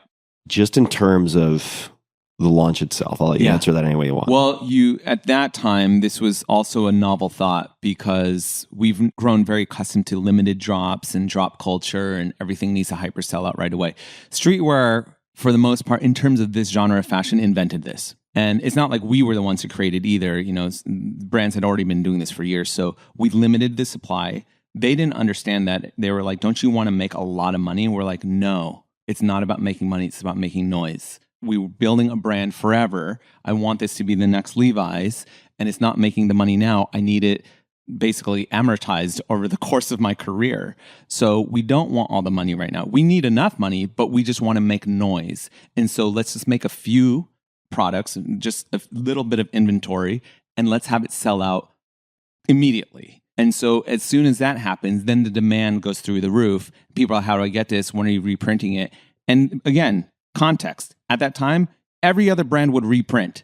We're like, we're never making this again. And then we started to build this reputation of, oh, wait, so if I like this shirt right now, I should get it. I'm like, we're never making that shirt again. And we didn't. And like that project. And you have to stick to that. You have to stick to it. If you deviate, yes, game over. Exactly. Right? People now are you're smart. Unreliable. And the whole point of being a brand is that you're dependable, as that's what you said. And they're going to hold you to that. And Disney didn't understand it either. Hey, when are we going to do this again? What's our next collaboration? Oh, we're not working with you guys anymore. What do you mean? And they loved working with us because, again, for the first time, they had access to this demo that they never quite had before. They ended up working with a bunch of other streetwear brands and repeating similar success. And now Disney does a lot of streetwear stuff. So what did you do? I find it hard to imagine that you weren't thinking ahead. So right. The launch goes well. Launch goes great. What's the next collaboration? We couldn't look like we were just doing consecutive corporate licenses, totally. Right? That's only one type of collaboration. It's not bad or it's not wrong. It's just one type. Yeah, but if you did 4 in a row, people would be like, okay, these guys have sold out. They're just selling out and they're slapping logos together and it's just a corporate thing. And so I think, and I don't remember, this is so long ago, but the way I remember it back then was then we started working with smaller artists or independent artists or more obscure properties. Around the same time, we worked with Stan Sakai and Dark Horse Comics because I grew up with Eastman and Laird's Ninja Turtles and I loved Usagi Yojimbo. Yeah, for sure. So Usagi he made this cameo in like issue 3 and then they incorporated him into the animated series. but he wasn't a part of the Ninja Turtle universe. And I just loved that he didn't necessarily belong, but here he was coming in from a different universe. Yeah, so Usagi Yojimbo, just so people have an idea, Rabbit, who is, I think Yojimbo is literally bodyguard, something like that in Japanese. I should look it up. But similarly, you're not going for Mickey Mouse. Right. We're not going for Mickey Mouse. They were like, don't you want to do Ninja Turtles? Because those are really hot right now. I'm like, no. There was this random rabbit samurai named Usagi Yojimbo, and we need to work with Stan Sakai directly. This Japanese-American comic book artist. Yeah, Yojimbo does mean bodyguard. Yojimbo's bodyguard. Mm-hmm. And we can't just work with the property. I want to work directly with the artist. I want to work with him. I don't want to just pull a piece of art out of a style guide that someone prepared in a PDF and put it on a shirt. I need to work with him. And all the way up until today, this shirt I'm wearing right now, it's a Phantom of the Opera collaboration. Why? When I was saying why we even do collaborations is not just to educate our community on our partner and what they're all about. Whenever you're speaking on somebody else, it highlights a nuance about yourself. And so now we're not a monolith of, oh, I thought you were just a streetwear brand and all streetwear brands are like this. And it's just about skateboarding and rap music or whatever it is. Well, you're into Phantom of the Opera. Now we feel more human because most people aren't just these monoliths and they don't just have one unidirectional creative path. And so for us to work with a musical, it even startled and surprised Andrew Lloyd Webber because when we got on the phone with them, they thought it was a joke. Andrew Lloyd Webber sincerely was asking, are you guys being sincere or are you being ironic? I don't understand why you'd want to do this. And I was like, I have to explain something to you. I love the theater. So much of what we do in streetwear is theater. And so that's the message that I want to send to the audience, that it's all one and the same. The things that we're talking about in the musical are very much on par with everyone's lives. So he's like, I don't get it, but let's do it. And then he loved it, right? And so he even made an Instagram video where he's wearing the jacket and talking about it. So what is the, if this were, let's just say a Harvard Business School case study, and they're like, okay, the hundreds, let's look at the current state of the hundreds. What does the company look like just in terms of revenue streams or primary focal areas? Yeah.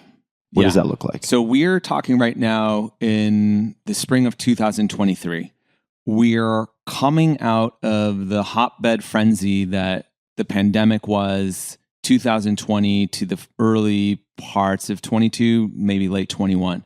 What happened in those periods is, for those who aren't aware, I'm not going to assume that anyone knows this, direct-to-consumer brands exploded. Everyone was fish in a barrel, stuck at home, shopping online for comfort or because they were bored, or there was stimulus checks, right? There was a lot of money floating around. And so we just had a boom. If you were set up online in any type of capacity, there was chances that you had a very, very successful, booming couple of years. And we did. Those were some of arguably maybe the best years that we even ever had as a business. We couldn't stop selling. It wasn't a gradual rise. It was overnight. We do drops every week to 2 weeks, meaning there's another collaboration that we're introducing to the world, Pokemon project or a Harry Potter project to an artist that we're making t-shirts with. Today we did an Earth Day project. So there's the Earth Day t-shirts on sustainable recycled t-shirts. So we do these drops and the lockdown started March 10th, I think. The next drop that we had, it was tripling numbers, right? And we were like, oh, everyone loves this artist. And everyone did love that artist. His name is Blue the Great. He's a local LA artist. He's worked on Jordan collabs. So we're like, okay, everyone likes Blue. Let's try this one. And I think the next project was with the State of Roald Dahl. And we did all of his books as t-shirts and sweatshirts. Went bananas, right? And so that was the course of the next 2 years. Let me just pause for a second. Yeah. So, not to beat a dead horse, but just so I understand, is the majority of, and I'm going to act as a stand-in for the audience. Okay, so just so people understand the business, is then the revenue that's generated by the company that you're using to pay the employees and so on, coming from you forming a collaboration with, say, a licensing agreement predominantly, doing a launch every 1 to 2 weeks, and then you are driving direct consumer sales? Or is there another component where you have retail distribution or these partners themselves are also promoting to their audience? Are they driving to your website? Are they selling inventory that you ship them some other way? Just so people have a picture on how things are all of that moving around. It's all of that. So we are still a seasonal collection brand. 4 to 6 times a year, we do big seasonal drops. And that's a comprehensive range of apparel that you see hanging in retail stores. And this would be the hundreds. This is the hundreds. No collaboration. Yes, it's pure inline product. Sometimes there's collaborations that will sprinkle in there, but the store buyers, they buy it a year, in advance, year and a half, 6 months in advance. We produce it, and then it ends up and it all releases. Hey, the spring collection's out right now. Here are the retailers, and you can buy online from us. When we do these drops that I'm talking about, those are outside of the general inline collection, and they're these specialty online drops. But we also have a physical store. And so you can also go to the store when we do a drop, and that's where you'll see like a line of kids kind of waiting for it. And that's a hyper strike, very limited, one time only drop of collaboration, let's say. How much of the collaboration drops is almost a marketing / PR function where you're using that to create the noise that creates the visibility and informs the brand that then helps you to sell the seasonal collections? Yeah, there is this really delicate dance, right? It's exactly that. When we started doing collabs 20 years ago, they weren't to make money because streetwear was really small and people weren't accustomed to drop culture and drop mechanics, right? It took everyone about 10 years to warm up to this idea of, oh, it sold out, and did you learn your lesson? You better be on it for the next one. And so as soon as it comes out, okay, let me grab it and take it off the table. Nowadays, I would say it's a mix. I'd say half of the projects we do, like when we collaborate with Pokemon, we have a few projects coming out with Star Wars over the next year. When those projects drop, they are so noisy, right? That's a huge chunk of change revenue that's coming in. I love that. It keeps the business going. Obviously, it keeps the lights on. But in order for those to sell and for them to even gain that amount of energy, it's all in the smaller collaborations that lead up to it with unknown artists, the next band that you've never heard of that you're going to love tomorrow, the hot new rapper. It's all those little projects that they don't make a ton of money, but they're just really good for the culture and storytelling of the brand. And they round us out so it doesn't look like, because there are some brands that only do corporate licenses. They're specifically architected just for that reason, right? And then there are brands that won't do any corporate licenses and they'll only work with like really small time artists and keep it pretty small. And it's a very core type of brand. We ride the line in between because we know it's like Coachella, right? You have the mainstream artists, you have Blackpink headlining along with Frank Ocean, and then you go for that gets most of the ticket sales. Everyone's wanting to see Bad Bunny and Rosalia. But then when you're there, you discover the smaller artists in the Sahara tent or on the side stages. And so everyone kind of works in concert, no pun intended. Same with the smaller names on the bill. They want to go and perform. It keeps the festival grounded and a little bit closer to the street. But then they also get the exposure that the mainstream artists bring. And so everybody wins. So a couple things. First, funny side note that I would want to corroborate, but apparently Frank Ocean was interviewed for some mainstream music publication. This was a couple of years ago. And I believe he said that when he's on stage performing, a lot of the time he will have this podcast playing in one earpiece. What? Yeah. It's pretty wild. I've never interacted with him, but if that's true, thank you, Frank. I What appreciate up, it. Frank? Yeah, that's wild. He's a really thoughtful and heady individual, as we all know. Yeah, super. He grew up also on Fairfax and was just around the shop. And he came in a few years ago, right before the pandemic, and we made a T-shirt that said, he knows the kids that work in the shop. And we had a shirt that says, maintain the mystery. And I use that phrase a lot in our branding and our messaging because I love that. We are such a transparent and communicative and open brand, but I do believe there is a magic and a power to maintaining mystery, especially in brand building. Could not agree more. And he walked into the store, and this is so Frank. He looked at everything and he's like, what is that? I will buy that shirt. And he started wearing it around town. You can just Google the hundreds Frank Ocean and you'll see it. He's walking down Soho with, with Kendall Jenner and Hailey Bieber, or someone, Gigi, Bella Hadid, one of the girls, like next to him. And so that shirt just went Maintain viral. the mystery. Maintain the mystery. It was like the most Frank Ocean moment for the hundreds. But that's What a Frank for great you. story. Yeah. So if we then go back to Disney, Lost Boys, good news, bad news. Went great, guys. We're not going to work with you again. Yeah. Good luck. And I know it wasn't quite that simple. Then you go back to the roots with respect to highlighting up-and-comers. Yeah. What was the next big brand licensing deal, and how did it happen? The next big one. Because now I can imagine you have a lot of inbound. You probably have full-time team who handles licensing. Yeah. And maybe there are 2 or 3 trade shows that you go to, but you have a couple of channels through which you develop these relationships. But since the Disney came about in a very idiosyncratic way, let's say, how did the next one happen? Gosh. Or whichever you can remember. Yeah. Right. But like, did you go seeking it, or was it some different dynamic? It's probably the most common question that I get asked from young entrepreneurs is, how do you do collaborations, and how do you set them up, and how do you even go about walking into a deal? And the answer is that they're different every single time. Sometimes they're entirely serendipitous. We're sitting at a bar. I'm like, what do you do? Oh, you work there. Hey, we should do something together, and we'll write it on a cocktail napkin. Yeah, LA is a good place for that too. Right. And then sometimes it'll be a handshake where there's not even a contract put up against it. We worked with Epitaph Records, which is a punk label that I grew up listening to. And we worked on that project this is a whole other thing. Sometimes collaborations take a long time. They can happen overnight. And Epitaph took 11 years for it to come together just to get every band to sign off. But even with that project, Gurewitz, the owner, was like, you don't have to even pay us.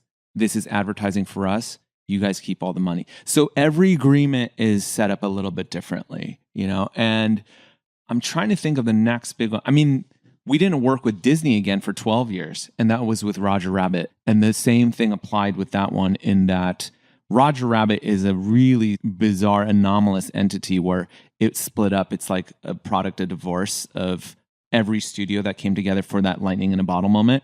Warner Brothers, King Features, Disney, obviously, all Hanna-Barbera, all put their cartoons in one project, and Steven Spielberg too. And then they said, we're never doing this again. We hate each other. That's why every character has equal amount of time on screen. Oh, Bugs no Bunny kidding. and Mickey Mouse, when they're falling in the sky, it's the exact same amount of seconds, because Disney was like, well, if Bugs is in it, then Mickey has to be in it. And they was It's like 2 agencies duking it out. It was like with their 7 stars. studios that were running Hollywood at the time. We're never doing this So again. I suppose my question is, you get Disney. Yeah. This is one of the best known brands, maybe the best known brand in the world. Yeah. There are a few others that might vie for first place. I think Harvard would be another one. Yeah. Just globally. Right. Dominant brand. How did you use the fact that you had a successful launch to help with things Oh, right. over the next few years? Well, Google at the time really worked. And so if you looked us up, that came across, and Kanye blogging about it was very impressive. You put together essentially a deck and say, these are some of our greatest hits. If you're approaching a partner who doesn't know anything about you, or if you're trying to win them over, you're saying, hey, this is everything that we've ever done, and this is how fast it sold out, and this is how much money we made, if they want to see that. Other than that, most of our projects have been inbound. Someone reaching out saying, hey, we're with this estate, we're with the estate of Jackson Pollock. You guys do a lot of work with art. I was going to say, the next project that I can think of that was a huge success, and it was on that scale, and this one was even more meaningful to me because it's how I learned how to draw, was with Jim Davis and Garfield. Oh, wow. And we directly reached out to them and said, hey, we have to work with you. And they are a licensing powerhouse. In some ways, they invented a lot of consumer products and licensing. And it all started with, I don't know how old you are, but in the early 80s, late 70s, they were called stuck-on-yous. They were the Garfield stuffed plushes that were on the insides of the car windows. Totally. And it looked like they were hanging on. Mm-hmm. Up until that point, 1978, Garfield was just a local comic. In fact, it was just about John Arbuckle. And then by the second or third edition of the comic, Jim started realizing that people were more interested in the cat than the guy. So then he spun it around and made a comic about the cat. And he made money doing this comic. And a licensor from, I want to say from Asia, came to him and said, hey, can we license this for these? We just want to make these stuck-on-use and put them in people's cars. And he said, sure, I don't really get it, but I don't even know what a license is, but like, let's do it. It transformed the company. It made the company what it is today. I went and directly visited them. They're in Muncie, Indiana, which is like an hour and a half outside of Indianapolis.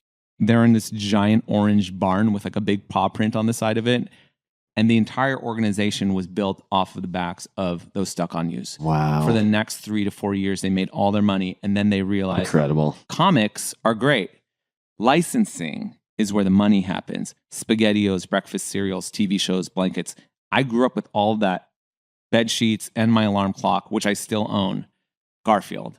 And that was, to me, this really important lesson in how to build a brand that can be beloved, still make money, and stay true to the art. I don't know if he's still doing any more, but back then he was still in the office every day overseeing everything, even the blue lining of the comics. And so we worked with them multiple times.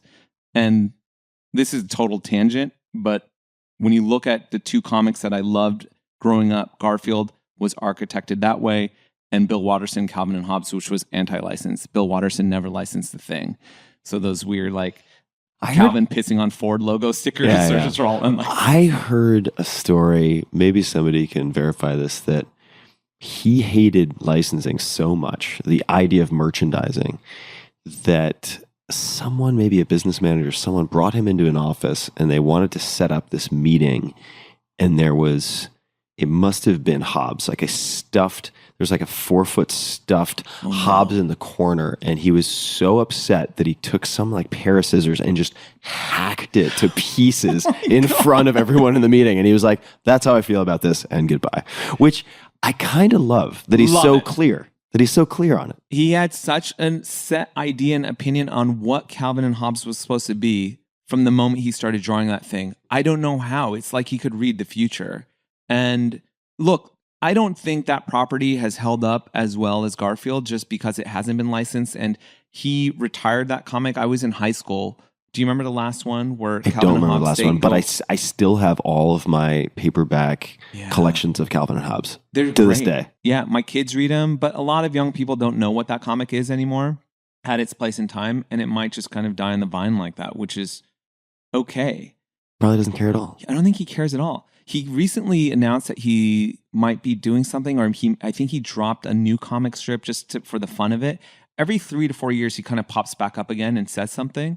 But he doesn't care. He's so elusive. There's a documentary called Dear Mr. Watterson, I think, and it's about, the entire documentary is this guy trying to get Bill into a dock.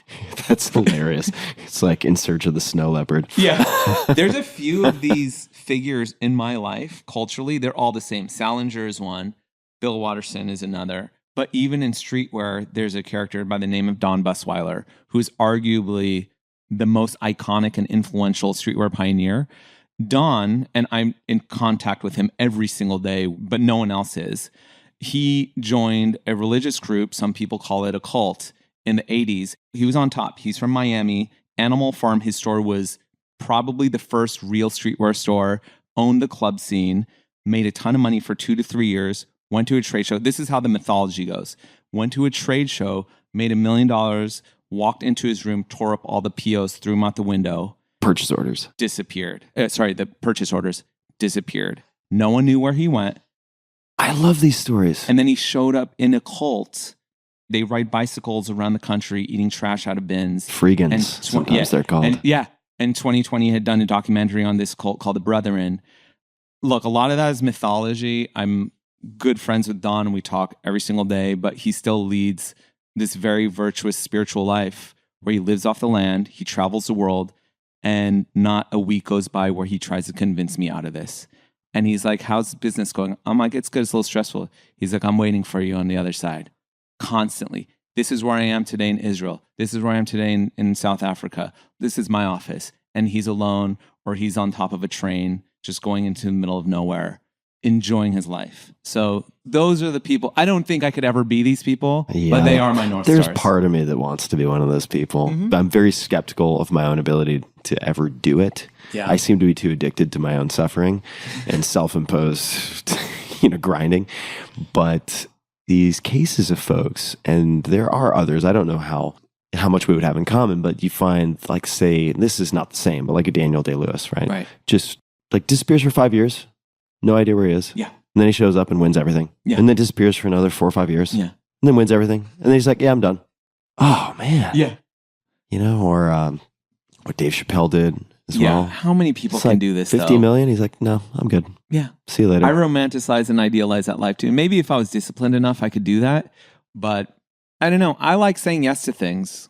Branding is all about saying no, but I like saying yes to so much. Also, maybe the key, not to get too metaphysical or philosophical, but maybe the key is having these friends so you can say, maybe at some point I'll do that, and that will be like the salve on my soul that addresses all these things. And the key is not doing it, because then you can't burst the illusion. You have this hope that you kind of keep on your shelf, and you're like, if I ever did these things, I could see how it would change my life.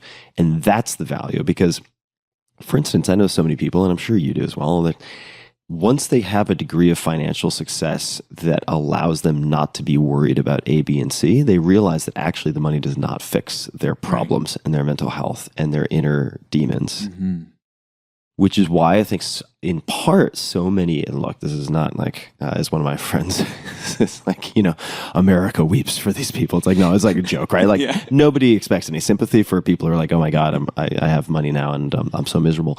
But I think it's not that, in a sense, they were miserable all along. It's that they get the money and they realize, oh, this doesn't fix the things. Yeah. And then they lose some degree of hope. So maybe in this case, it's like with the reclusive, it's like, okay, let's keep this hope in its pristine, sort of unover-examined state so I can put it on a shelf. Anyway, we're getting down a pretty deep rabbit hole. Let's completely flip this around. Yes. And I'm going to go straight for the juicy bits. We've alluded to NFTs. All right. At one point, you and your team made more than $7 million in 40 minutes by selling 25,000 NFTs. Was it worth it? Oh, boy. And that's going to be a strange question for folks, but you and I have had some conversations offline. Yeah, was it worth it? How do you even begin to unpack this? Because you have, as you noted earlier, been tracking NFTs for a while. You were tracking them before a lot of folks were paying attention, and then you became a source of knowledge and people came in and had a lot of questions for you. Yeah. And you had what I think a lot of people would consider a huge home run. Yeah. So feel free to lead into the story any way you like, but the question of was it worth it is one I want to at least keep on the radar. Yeah. Yeah. I'm going to be a politician about that.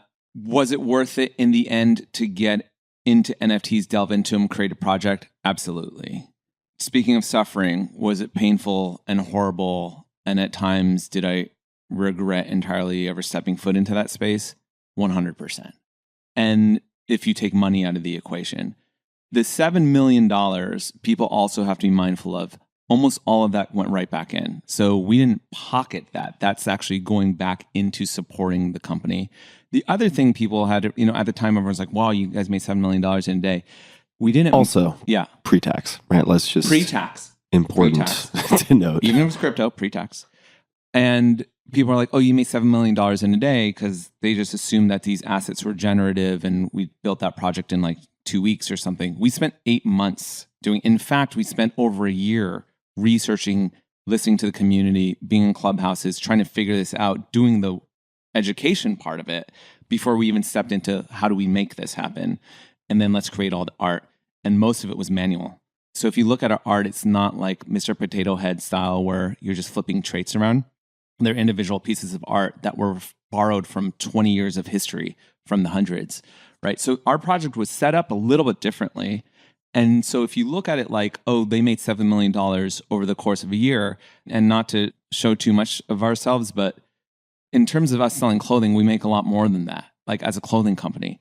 And we had reduced the amount of clothing that we were selling in that time consciously, and also because so much of our efforts, and especially my attention was entirely consumed with making these NFTs. If anyone reads the white paper, which is essentially the Bible as to why we built that project to begin with, a large motivation was to essentially go against what fashion has been doing in terms of contributing to waste in the world from a sustainable perspective. And if we can move a lot of digital ownership, but really a lot of digital status signaling online, instead of having to make product against it, it costs so much to make this stuff and it just ends up in a landfill in Chile. We can do that with JPEGs. It makes a lot more sense as us as fashion brands to move into that realm. And so there was a lot of things that we were trying and experimenting with, and I think we actually moved the needle with in doing it. So was it worth it in the end? It was. Did we make money? I think we lost money. The amount of time that we've spent and the amount of resources we've invested into giving back into that community who supported the project and has been with us along the way, it hasn't actually come out like we're profiting a great ton off top. Like we've lost money by being a part of this. And even if, let's just say you made a bunch of money. Yeah. In that moment we did. Right. Yeah. In that moment you did. The work that goes into it beforehand and afterward is sort of invisible, right? Because what people see is the drop. I just want to point out also, because I like to do this when I interview folks, you were talking about your early collaborations and the importance of coordinated drops and drop mechanics. I just want to point out that you could not have predicted that the learnings in that world would later apply to something like this. That's right. So it's easy to connect the dots looking in the rearview mirror, but it's good that you didn't take a bunch of money and get pigeonholed with a board who's like, hey, you're a t-shirt company. Yeah. CEO, we have the right to fire you, by the way. And you're like, but wait a second. We want to explore in these areas because we want to try to at least envision where the puck may be headed. Yeah. You had mentioned to me, I don't think you'll mind me saying this, but at one point you were like, yeah, you could basically consider, and I know this is an overstatement, but like any of the profit that I might have had, I put the entirety of it into therapy.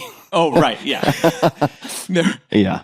Not an easy year. Right. No, the mental anguish that comes with this, especially if you have issues with guilt, which I do, especially if you have savior complex, which I do, this is not the lane for you. This specific corner of NFTs, which are PFP projects that people were trading and collecting, which is what we wanted, but then also started gambling with. Because when you reduce the art just down to a tradable asset, then you can start flipping them at a really lightning pace. And it turns into Ponzi-nomics and turns into just hyper gambling really quickly. Super quickly. Right. And so people realize that with NFTs pretty early on, like 2021, 2022, I think we've actually gotten out of a lot of that, either because people were satiated or they were mainly burnt.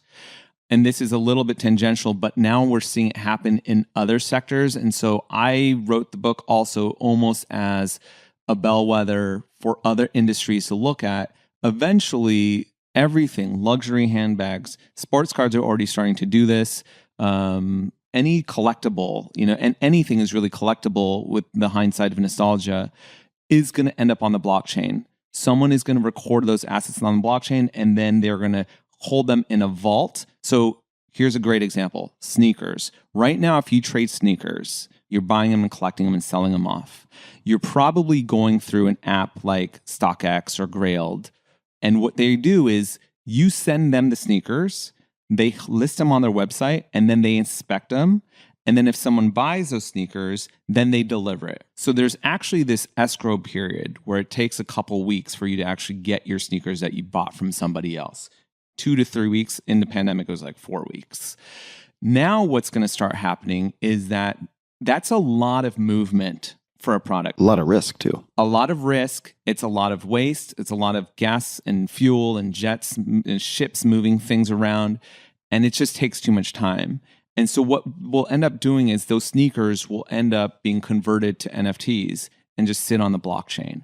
And then when you send them the shoes, StockX or a company like that, in theory would hold them in a vault. If you were transacting on the shoe and you have no intention of wearing them, you're just buying and flipping, you'll do it on the blockchain just like an NFT does and performs. And if you ever want to call the sneaker out, you can, and then you burn the NFT, right? And so there's a lot of companies that are looking at this structure because the secondary market is becoming so massive. not just in fine art, not just in sneakers, but again, luxury handbags are like huge right now with women and men that are going to Japan, sourcing them, bringing them back here and flipping them for 2 to 3 times the price, right? So you make like an extra 3 to 4 grand on a bag. You do that 100 times, like you're doing pretty well. And so eventually those are going to end up on the blockchain as well.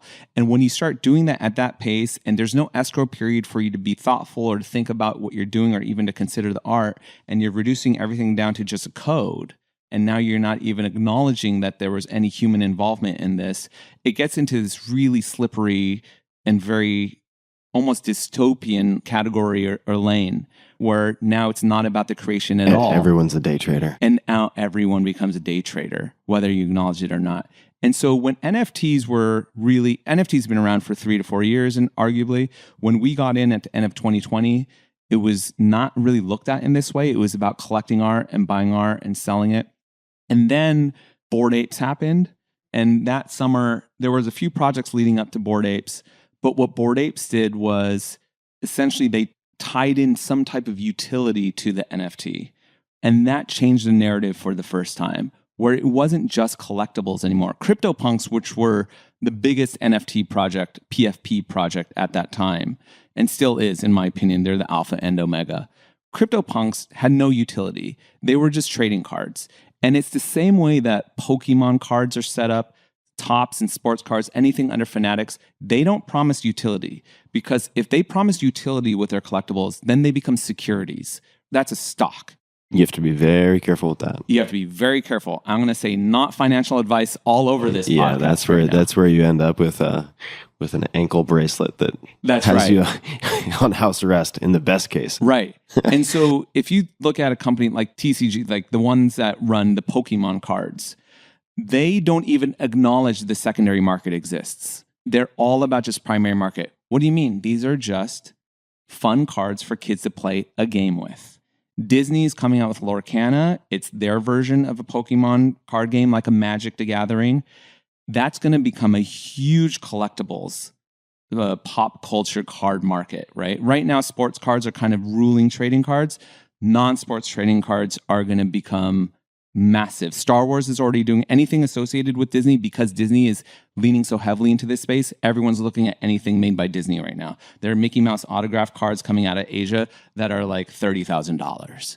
So people are going to start trading these things as well. And these are digital. No, these are physical trading cards. These are physical. These are physical trading cards. But on the digital card front, Disney's making Vive is the NFT blockchain of choice for a lot of the bigger studios. And I don't know how official this is. I've heard that Vive makes billions of dollars a year. And no one ever talks about, they only want to talk about Bored Apes.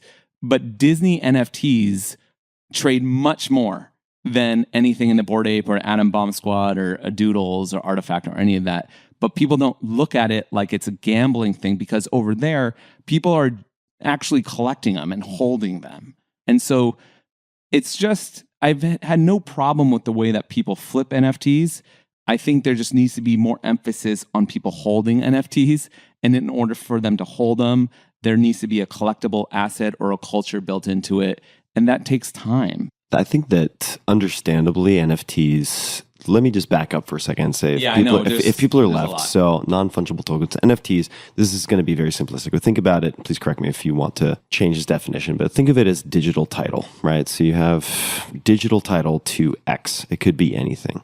So envision a world where rather than buying tickets from scalpers or going on to StubHub or whatever it might be, it could still be on StubHub, but let's just say Ticketmaster wants to get a cut every time their ticket is resold, travels from hand to hand.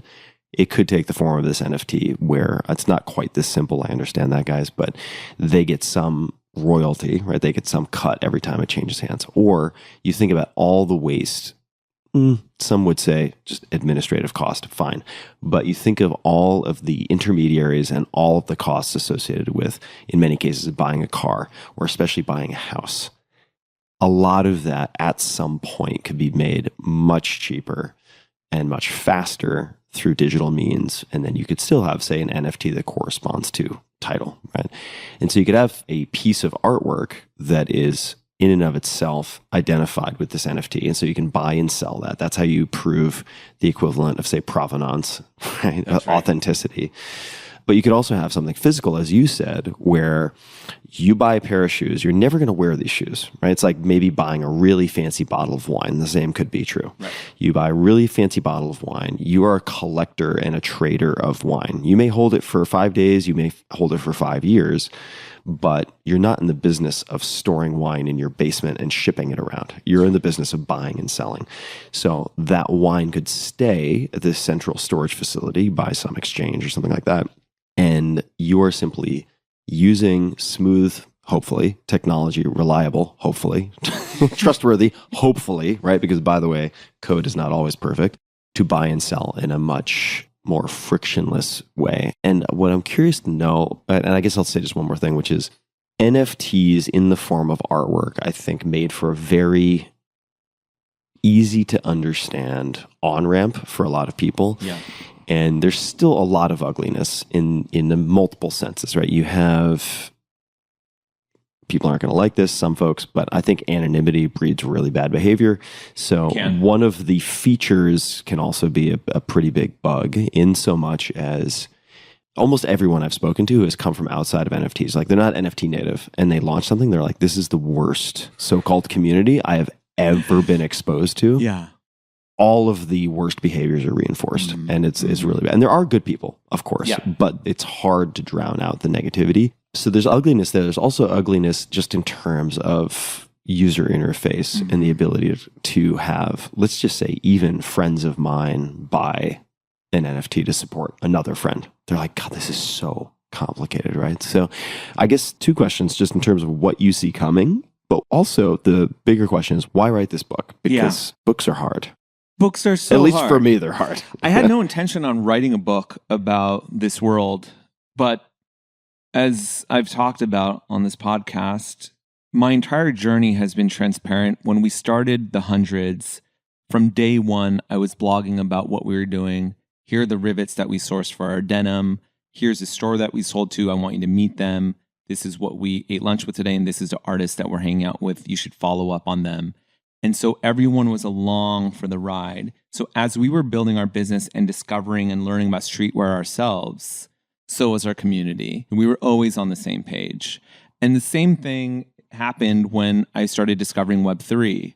I remember the day that I learned about it. A friend of ours, this guy Trevor, posted something on Twitter about Beeple's sale in December of 2020, $3.5 million off of a digital piece of artwork. I could not wrap my mind around it. It not only confused me, it frustrated me, it angered me. I got really pissed off. I was like, this doesn't make any sense. This is totally unfair when there are perfectly good artists out there that can't sell canvas, and now we're selling JPEGs. This is a myth and a lie. Whenever my brain moves into that territory, I always pause and I just start questioning myself. And it made me curious. I was like, I want to expunge this off the face of the planet. But before I get there, I have to understand everything about it. And there were definitely some soft and blurry parts of it, and still some elements, especially when it gets into metaverse talk, that I'm like, this is kind of bogus. But there were some really useful and important parts of it that I thought were valid. And that was what captivated me and drew me into the space of, here's a technology that can potentially correct a lot of the frictions and a lot of the errors that we've been repeating, especially in fashion and how we build companies.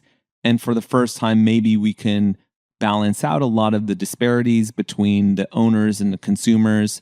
Perhaps we can rectify how artists are paid through secondary sales. Again, I come from collecting a lot of physical art, and it is a little insane to see an artist sell a work for $5,000 and a collector to turn around and flip it for $50,000, and the artist makes none of that. Like, that doesn't seem quite fair, and it keeps that starving artist narrative going instead of, you never hear of like starving art gallery, right? It's always the artist is the one who gets screwed over in the end. And so that's what really attracted me to the space, and I thought that there was a lot in that. And I wrote these essays, not just for me, but for our community to understand. I'm like, this is what I think is going on. in 2020, it was called Crypto Art, Crypto Media more than NFTs. And so my first essays were about that. And then I started holding Zoom rooms where I would invite anyone to come in and we would just talk about it. And that working definition or that open-ended definition and discussion about NFTs, I don't think I've ever stopped. Anyone who enters a room and claims to be an expert and say this is, again, the concrete truth or fact about what NFTs are, I'm like, do not listen to this person. Back away. Back Slowly. away. Because this is a living conversation. Everything is still happening in real time. Goalposts are changing, shifting every single day. Some of the things that everyone believed were true last year, last month, last week about NFTs don't apply anymore. And so you cannot come in and say, oh, this is what an NFT is. Now we're starting to understand more and more that physical things can be NFTs because from the very beginning, NFTs were really just like code on the blockchain. And the narrative for so long was, oh, it had to be a digital JPEG or something online. It's like, oh, no, it can apply to that, but it can also be something physical. It can be this table that we're sitting at right now. So people's ideas and impressions of NFTs are changing over time. I've recorded all of these in essays that I've been writing for the last 2 years. And I started off by talking about how NFTs are a scam. And the last chapter is called NFTs Are the Future because I extract the elements of it that I believe can live on and may be more meaningful to us in different ways, not just in gambling with $1 million monkey JPEGs, but in ways where we can use it to be disruptive around business or how we treat our customers and our communities. I actually start off the book by talking about SBF and FTX. I have to acknowledge that. And our good friend Neil Straus was the one who was just like, hey, have you ever thought about the fact that there are parallels with SBF and Charles Manson and killing crypto or killing the hippie movement? And as I looked into what Manson and what his murders did to the hippie movement and theoretically killed it, you know, Joan Didion was writing a lot about it at the time. I opened the book with a Joan Didion quote. She's just like, basically, this is dead. The hippie movement is corrupt. It's a bunch of immoral, like morally bankrupt people. And then Charles Manson happens. And then that's just proof that these people needed some kind of structure. And what she got wrong in that is, number one, Charles Manson was actually never a hippie. He like escaped from jail and he preyed on the vulnerabilities in the hippie culture. And then he took advantage of that, which I don't know anything personal about SBF really. I don't know him as an individual, but it seems like there's a lot of room for that in crypto. The infrastructure is so porous and the scaffolding is not established yet. So anyone can walk in and take advantage of somebody, especially with all the anonymity, all of the dense language, all of the open tech. It's just very easy. Yeah, and a lack of structure, right? Lack of infrastructure. Lack of infrastructure, and some folks are not going to, I mean, look, this is true for everything, but especially in crypto or blockchain chats. There are a lot of checks and balances in the, let's just call it the sort of TradFi, right? Traditional finance like world. regulated And there's a industries. lot of bloat. Yeah. There is a lot of red tape. But man, a lot of those regulations were created for very good reasons. Right. Yeah. Yeah. And when you Yeah. remove those guardrails, Right. not all outcomes are going to be good. Yeah.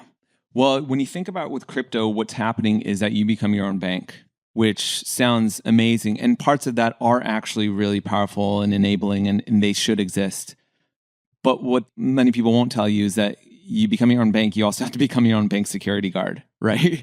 And not many people are set up to do that or are informed on how to do that through ledgers or other types of security devices. And even if you use hardware wallets, I mean, as speaking as someone, and maybe you've had these issues, we don't have to get into it necessarily, we could, but you certainly know celebrities. You relate to something called a wrench attack differently when you've had real security risks. Right. And I think it's an abstract event that most people assume will never happen to them. Yeah. But in this world in particular, there are real security risks. Yeah.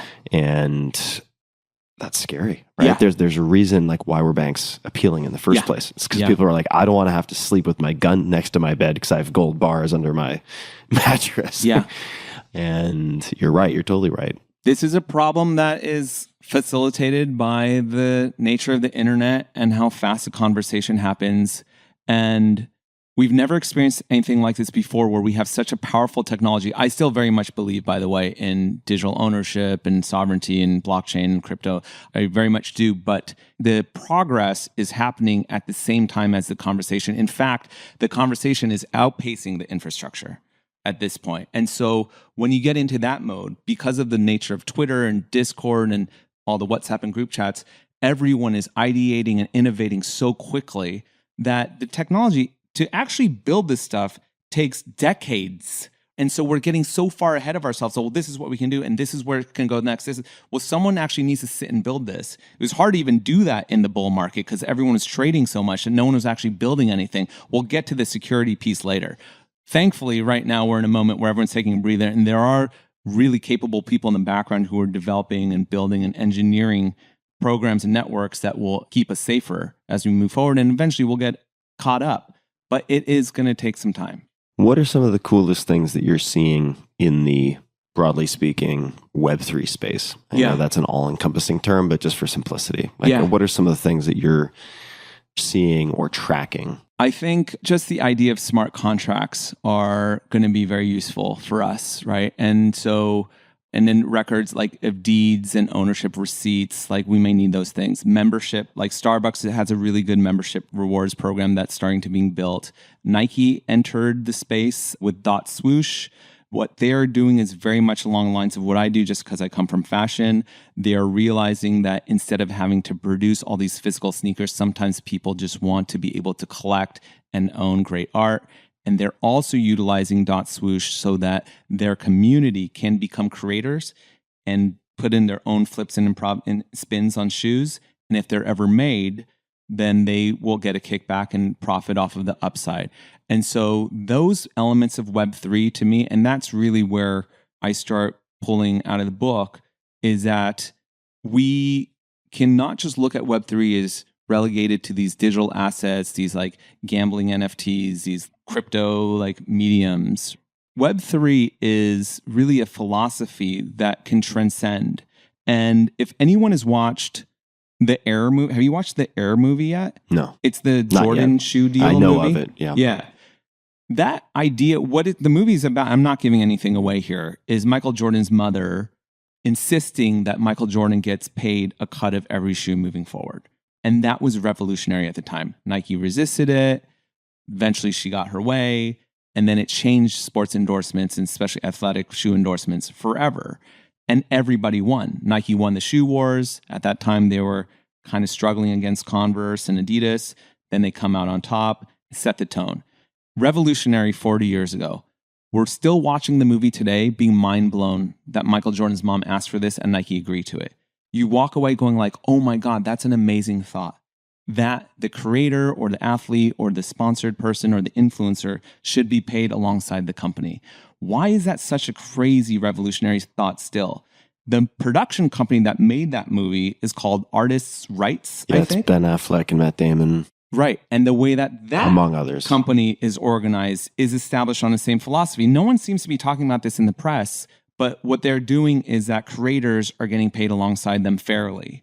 And so that idea, which again actually goes back to the hippie movement, like the hippie movement never died. It just got repackaged and redefined and reshaped. And now we understand it as environmentalism, sexual liberation, women's empowerment. We don't call it the hippie movement anymore. The same thing is going to apply with crypto and NFTs and Web3. We might not call them, I've said this from the very beginning, because everyone's like, where are NFTs going to go next?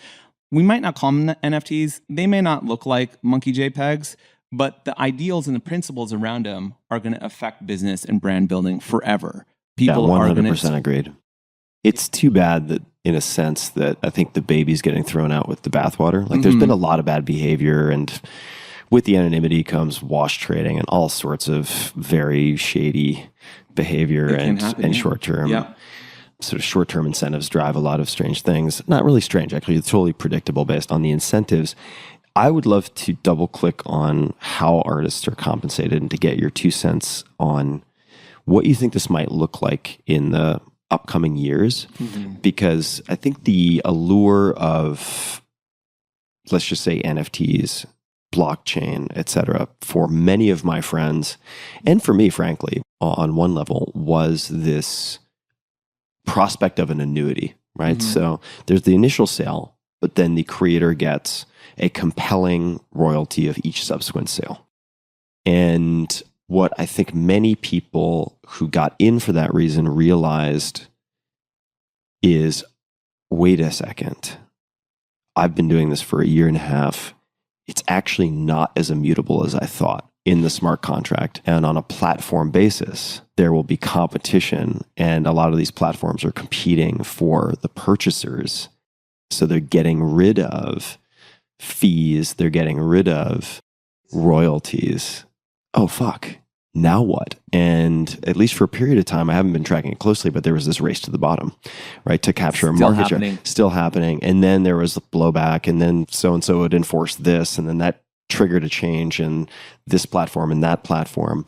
But do you think that given the incentives to day trade and speculate, that the toothpaste is out of the toothpaste tube, so to speak, and you can't put it back in with respect to the race to the bottom? Or do you think that the appeal, the initial appeal to musicians, illustrators, artists, and so on, can be preserved or take another form? Yeah. Because, man, there was a period where it's like, I had a friend who was a musician and very good musician, but had always had to tour and do a lot of things that were incredibly taxing to make the model work financially.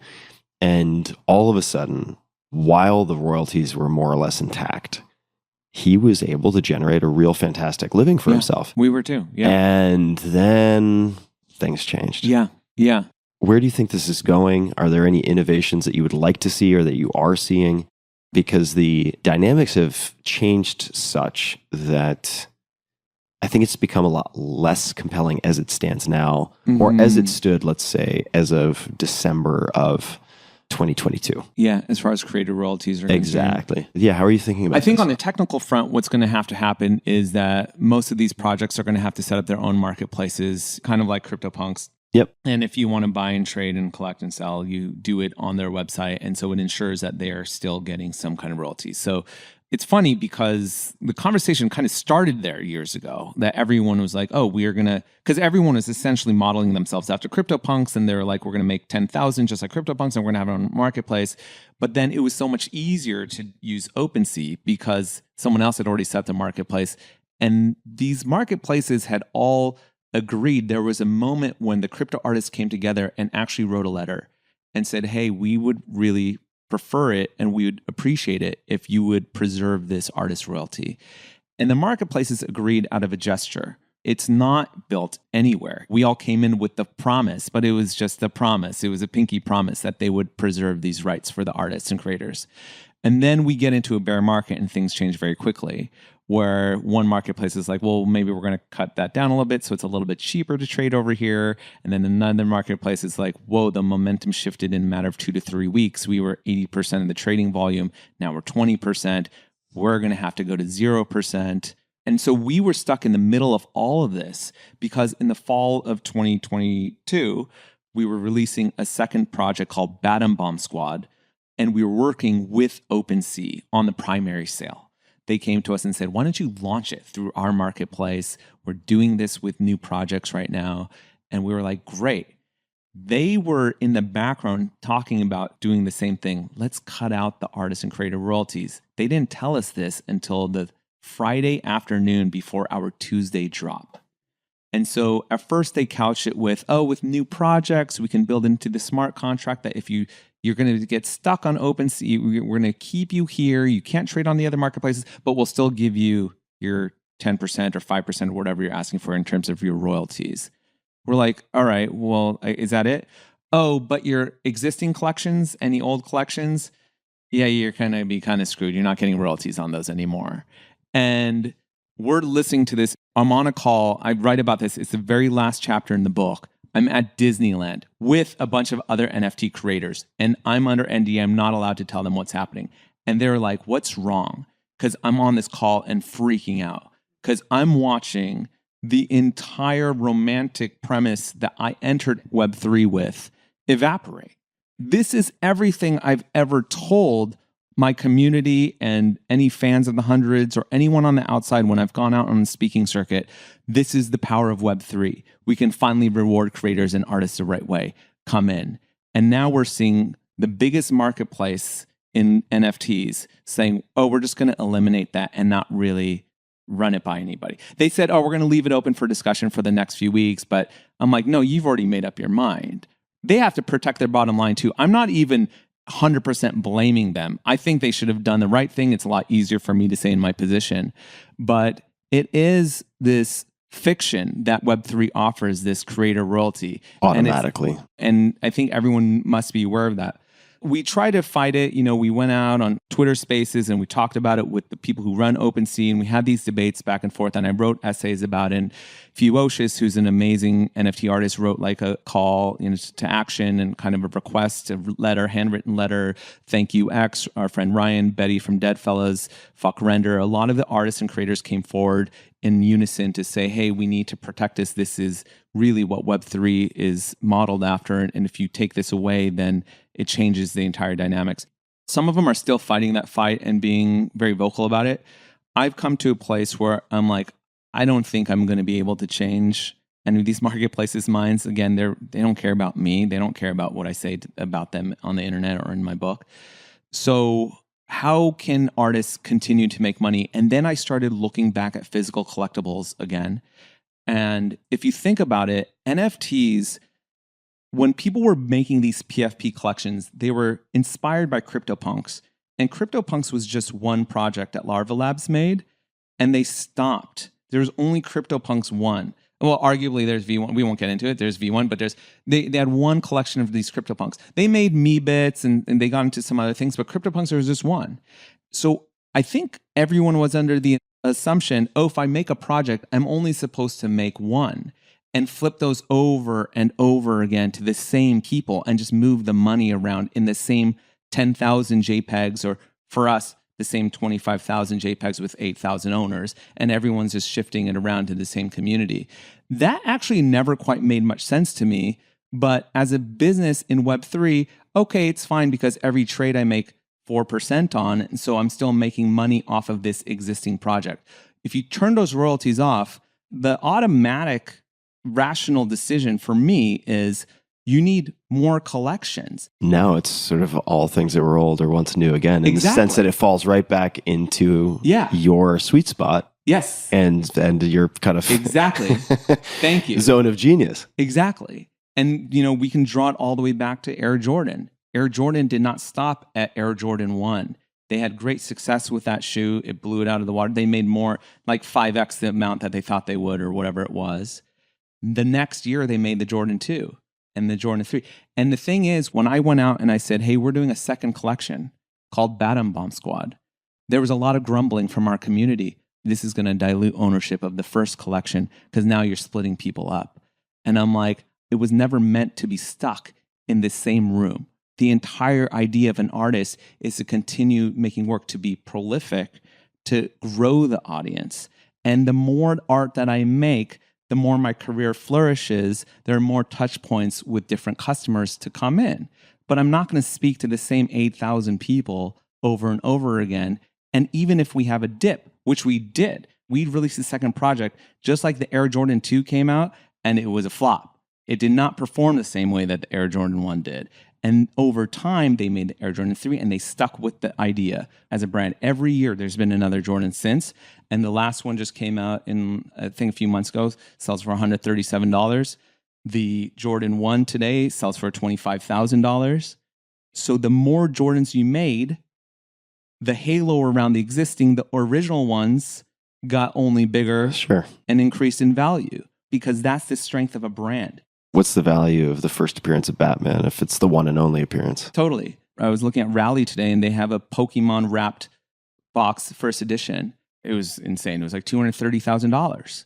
And so at the time, you're like, wait, we already have Pokemon cards. Like, you don't need to make more. You're going to dilute the community. Who thinks like that? NFT people think like that because the space is so new. They don't understand the strength of brand building and how this is supposed to go. But we've been doing this for 20 years.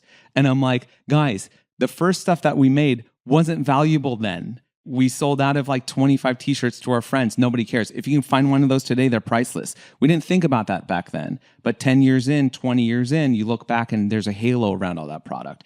And it only comes by building a narrative over time. So an artist doesn't just make 5 paintings and stops. An artist keeps making. And then all those works are part of the repertoire. I just went to New York and Richter had his last show up. And he's the most expensive living artist This today. is Gerhardt Yeah. Richter. Yep. Yeah. He's the most expensive living artist today, has his final show up in Chelsea, is at Warner, I think. And I could be wrong. Don't quote me on that. And, the final painting on the wall, he's in his 90s now. And he didn't stop at making only 10 paintings. The man lived his entire life. So that painting, it's not for sale because nothing's for sale, but it could probably enter the market at $30 to $40 million for one painting. So it's just something that NFT people, collectors have to understand that, and I say this a lot in my work, sometimes it takes some time. We need to give things room to grow and breathe and materialize and mature. But if you're only looking and you're choking and you're suffocating a project to be everything in that moment, in that year, within that art, it's going to fail. It is impossible to sustain that energy. You need to make other art so that that art looks more special. And it seems counter. I was saying this from the beginning. Everyone thinks of Supreme as a limited brand. Everyone's like, oh, it's really hard to get. I'm like, Supreme is the most unlimited brand. Every season they put out a new collection. Within those collections, they're limited and they're scant and the resources are finite. But Supreme as a brand is infinite. It's going to exist forever. It is the next Levi's. It's the next Gucci. It's going to be the next big fashion house. It goes on forever. Every season you can keep buying. But then the halo, the minuscule, the minimal pieces in between, those are the special ones. So that's how I have to look at NFTs. I understand why people don't look at it like that because they're stuck in the CryptoPunks model, but we have to get out of that. And as creators, we will make money by moving more on the primary market until someone figures it out or we build our own marketplaces to get our cut of the secondary again. I'm all about collectibles, if you can't tell. Like, I'm a big collectibles guy. I love collecting. And I'm not a really good trader. I don't know how to sell. I always lose money on anything I try to sell. I love the idea of collectibles, whether they're physical or they're digital. And if they're digital, then they're NFTs. And you gave me some really good advice way back in the day when I was preparing to launch Cock Punch, the Legend of Cock Punch, to raise money for SciSafe Foundation, for my foundation, which then in turn funds early scientific research predominantly. And the project ended up doing really well and selling out very quickly. I mean, in a matter of whatever it was, 60 minutes or 90 minutes. So that's the good news. It raised whatever it was, $1.7 or $2 million for the foundation. All those funds have been distributed already to grant recipients. And Neil introduced us. And I remember I was in New York City in an Uber, and we had a fantastic conversation. We went through all these different mechanics and specifics, and I was asking you about the pros and cons of different brackets of pricing and the number of days that you thought might be effective for a reveal. Ultimately, I was doing the project also as a creative unlock for myself so that I would write fiction and be held accountable in some way, which has proven fantastic. It's exceeded all of my expectations. But what was happening, I'm not sure if we talked about this behind the scenes for me, was I delayed the launch date because of a lot of the changes in variables with respect to the marketplaces. Yeah. This was also happening. This was in the midst. This was in the midst. Yeah.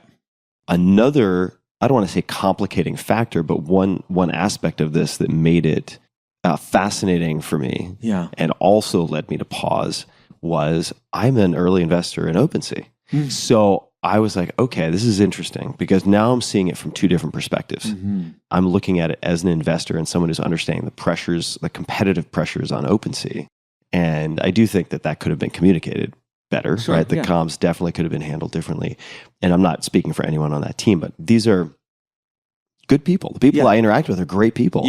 But understanding the cutthroat competitive nature on one hand of what it takes to try to not just grow, but maintain for the long term a competitive, financially viable marketplace. And at that time, being on the cusp of launching a project and thinking, fuck, what does this mean for me? Uh-huh. Because the secondaries were also intended to sort of cover the costs and be fed back into the project, because all the primary sales were going to the foundation. I'm like, I'm hundreds of thousands of dollars into this project.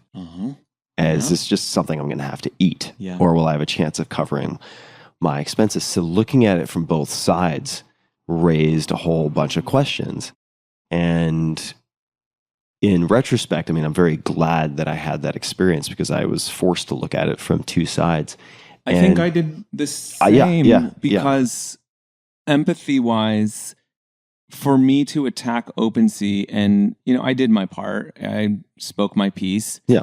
But I couldn't even drag them. So much of it was reminiscent of some members, not my entire community, some members of my NFT community also coming after me saying, hey, you promised us this, or I was under this expectation. You gave us this false hope that XYZ, and I'm not seeing that. And I'm like, I never promised that.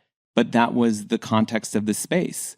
Everyone was starting to enter NFTs by the fall of 2021 thinking rich, right? Even though free money. We didn't say that anywhere. All we said was, even when we minted, we said these are digital collectibles. They're just like sports cards. They're like t-shirts. No one up until that point was buying and collecting the hundreds thinking they were going to get rich. I never thought about it that way, because in the beginning of 2021, when we were really getting into NFTs, none of us thought like that. We were like, oh, this is cool. You can make art and then a customer can buy it and it's done. That's it. And then by the end of the summer, people were like, hey, that guy over there just made $10,000 flipping that JPEG. And everyone's like, can I do it? Oh my God, it worked for me too.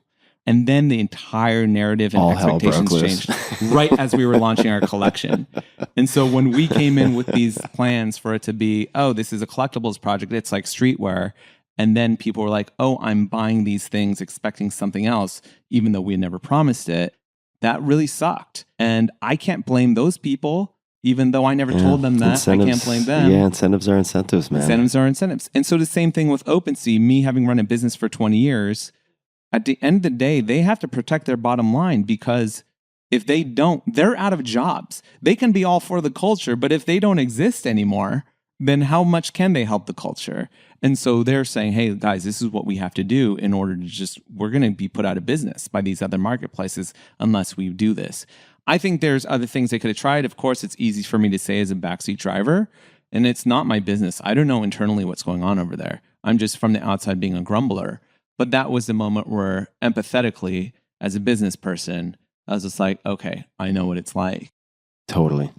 So a handful of questions, and then we'll wind to a close, since we've been going for, almost 4 hours probably. Perfect. Which is great. Which is great because it doesn't feel like it to me. No, usually this would really hurt me, but it's not. Yeah, no, it's super fun. Super easy peasy. And that caffeine is also... You've seen me consume a fair amount of caffeine. And it's a beautiful day here too. I mean, what a great time to have this conversation. Yeah. So a couple of questions for you. I call them rapid fire, but the answers don't need to be rapid fire, but the intention is to have kind of a handful of bite-sized Scooby snacks for folks. What are some books that you've gifted frequently or recommended frequently to other people besides your own? Besides my own, I like to, speaking of which, you just gave me a book, a Rumi book. I did. Gold. I do also give books of poetry, Rumi, Neruda. A lot of people come to me for business and entrepreneurial advice just because that seems to be what people are attracted to most in my speech. And so I put them onto books like that, like The Hard Thing About Hard Things, or Ben Horowitz's book, or Phil Knight's Shoe Dog, right, is a great example. Kids in Streetwear love that book. And then if they're looking for entrepreneurial or brand building advice, Simon Sinek stuff is like very easy to understand. Start with Why, that type of thing. Why and Leaders Eat Last. But I read a lot of FSG books, just to bring it full circle. I like reading a lot of fiction. I'm doing a talk tonight at a local bookstore with Hector Tobar, who's one of my favorite authors. It's not fiction. It's it is kind of like a fictionalized nonfiction book on the Chilean miners. It's called Deep Down Dark, 33. But it sounds kind of random. I love that book. I love The Godfather by Mario Puzo. I've given that out a lot. That's probably one of my favorite books. All right. I've only seen the adaptation, so it sounds like I should Try probably reading read the book. And the story of Mario Puzo, as he was writing all that literature, the way that he dedicated himself to the craft, it's really beautiful. I think a lot about it. I'm a father, and he was in his home, like writing it every day and trying to raise his family, and just kind of like put his heart and soul into it. Wow. Seems to have worked out. It worked out. Yeah. Thankfully for all of us. Yeah, seriously. All right. The billboard question, which is, metaphorically speaking, if you could put some message, quote, image, anything on a billboard that would reach billions of people, non-commercial, what might you put on that? Could be anything. Lately, it would be to be slow to judgment. And I said earlier, sometimes it takes some time. I say that a lot. Everyone is in such a rush to be right and definite and have such a cemented idea of what truth is or what the reality is that they don't want to give anything room to grow. And I became very sensitive to this being involved in Web3 over the last few years, because there are elements of the technology that I think are going to be very useful, transformative, and positive for the world. But everyone was so quick to write it off as either a good or a bad. The entire NFT Web3, which I'm like, NFTs can be many things, guys. And they're like, well, all of it is good or all of it is bad. Everyone's speaking in such absolute terms. It threw me off because I was like, guys, it's so new. We won't know what this is for another 10 years, 20 years. So that's the takeaway from the book, is with technology, we have to really give this stuff room to breathe and grow. I say the same for AI. I know there's a lot of danger in that right now, but it's the same. Be very slow to judgment with what's going on and just be there to monitor and observe. I was actually really impressed by a lot of my friends as Web3 and NFTs were happening, or they were watching a lot of people make money around them, that were like, I'm going to sit on the side of the river and just watch and wait for my turn to jump in. And some of them never did, right? And some of them just waited a year for things to kind of cool off a bit. But I think that's the right approach, not only to tech, but to people also. Everyone is so quick to judgment with everyone now.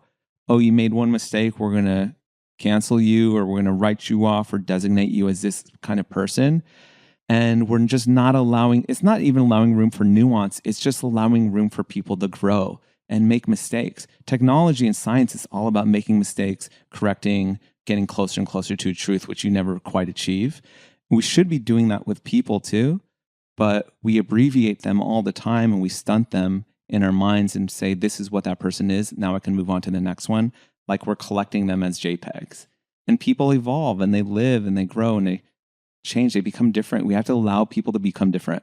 Yeah, the being slow to judgment, I think another way maybe to look at that is take your time to develop some nunchi, right? Yeah. Like some awareness of the room and the space before you make any snap decisions. And I think that undergirds a lot, as far as I can tell, a lot of the success that you've had, in so much as you take your time to develop that room feel, that ecosystem feel, and you play the long game. Yeah. Right? So it's not about milking Disney for all it's worth with 10 consecutive releases. It's like, no, the function of this is not to create revenue, it's to create noise. Yeah. And that is because this is step A in a process that I think with some reliability, we can oversee for the next year, 2 years, 5 years. And then if doors open that are interesting, fantastic, but there's a long-term plan.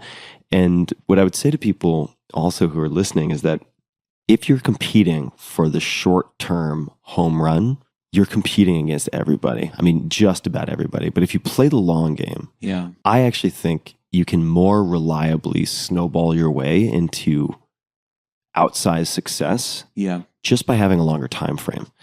Because you are going to have less competition. You're going to make fewer impulsive decisions driven by short-term incentives, because you're like, I'm going to focus on this small thing that I can impact today, with the confidence that if I continually do that each day and have some form of a plan, there will be a cumulative effect, right? You just seem very good at playing the long game. And I suppose what I want to echo is that I think that is a trainable skill. Yeah. And unfortunately, it's getting further and further away from young people's minds. Everything is so immediate and gratification wise, just emotional intelligence wise. Everyone wants everything now because the way that social media is set up and the way that trends develop is that they kick off overnight. Even if that happens, you have to know that that's a moment, right? It's ephemeral. And if you want to build a career, if you want to have a lasting and meaningful longevity-based job or life, you have to pace yourself. You have to think about the next thing. You have to look 10 to 20 years down the road. I know that more than ever now just because how fast 20 years went. Everyone's in such a rush to get to that success. And I'm like, guys, it's been 20 years. I've barely begun. And 20 years are going to go again. It's just going to fly. So it's okay. Like, just take your time. Like, we're going to get there. You know, you don't have to be so impulsive with all the decisions you're making. Yeah, time's going to move plenty fast, and there will come a time when you wish it moved a lot more slowly. Mm-hmm. So, in a sense, I'm borrowing from friends who are former military, but slow is smooth and smooth is fast with, say, reloads with weapons, but it also applies to so many other things. I like that, yeah. It's like if you rush, moving fast is going to lead to costly mistakes. Yeah. And there are times to buckle down and focus and sprint. I'm not saying never sprint. But I've been really impressed with your ability to pause, right? When you have a visceral response to something, and as was the case with, say, Web3 and NFTs, you're like, ooh, let me take that as a cue. Mm-hmm. Let me take that as a cue to say, wait a second. Okay, that's a strong response. Strong responses are interesting. Yeah. Let me take a closer look at this to figure out why there's such a strong response. And then you found these opportunities and have had these successes. You've learned along the way. And I think people should check out the new book. It's sitting right here. It has a beautiful, elegant cover. NFTs are a scam / NFTs are the future through FSG. God. So jealous, you bastard. I have 2 tattoos. One is my wife that Mr. Cartoon did like 15 years ago.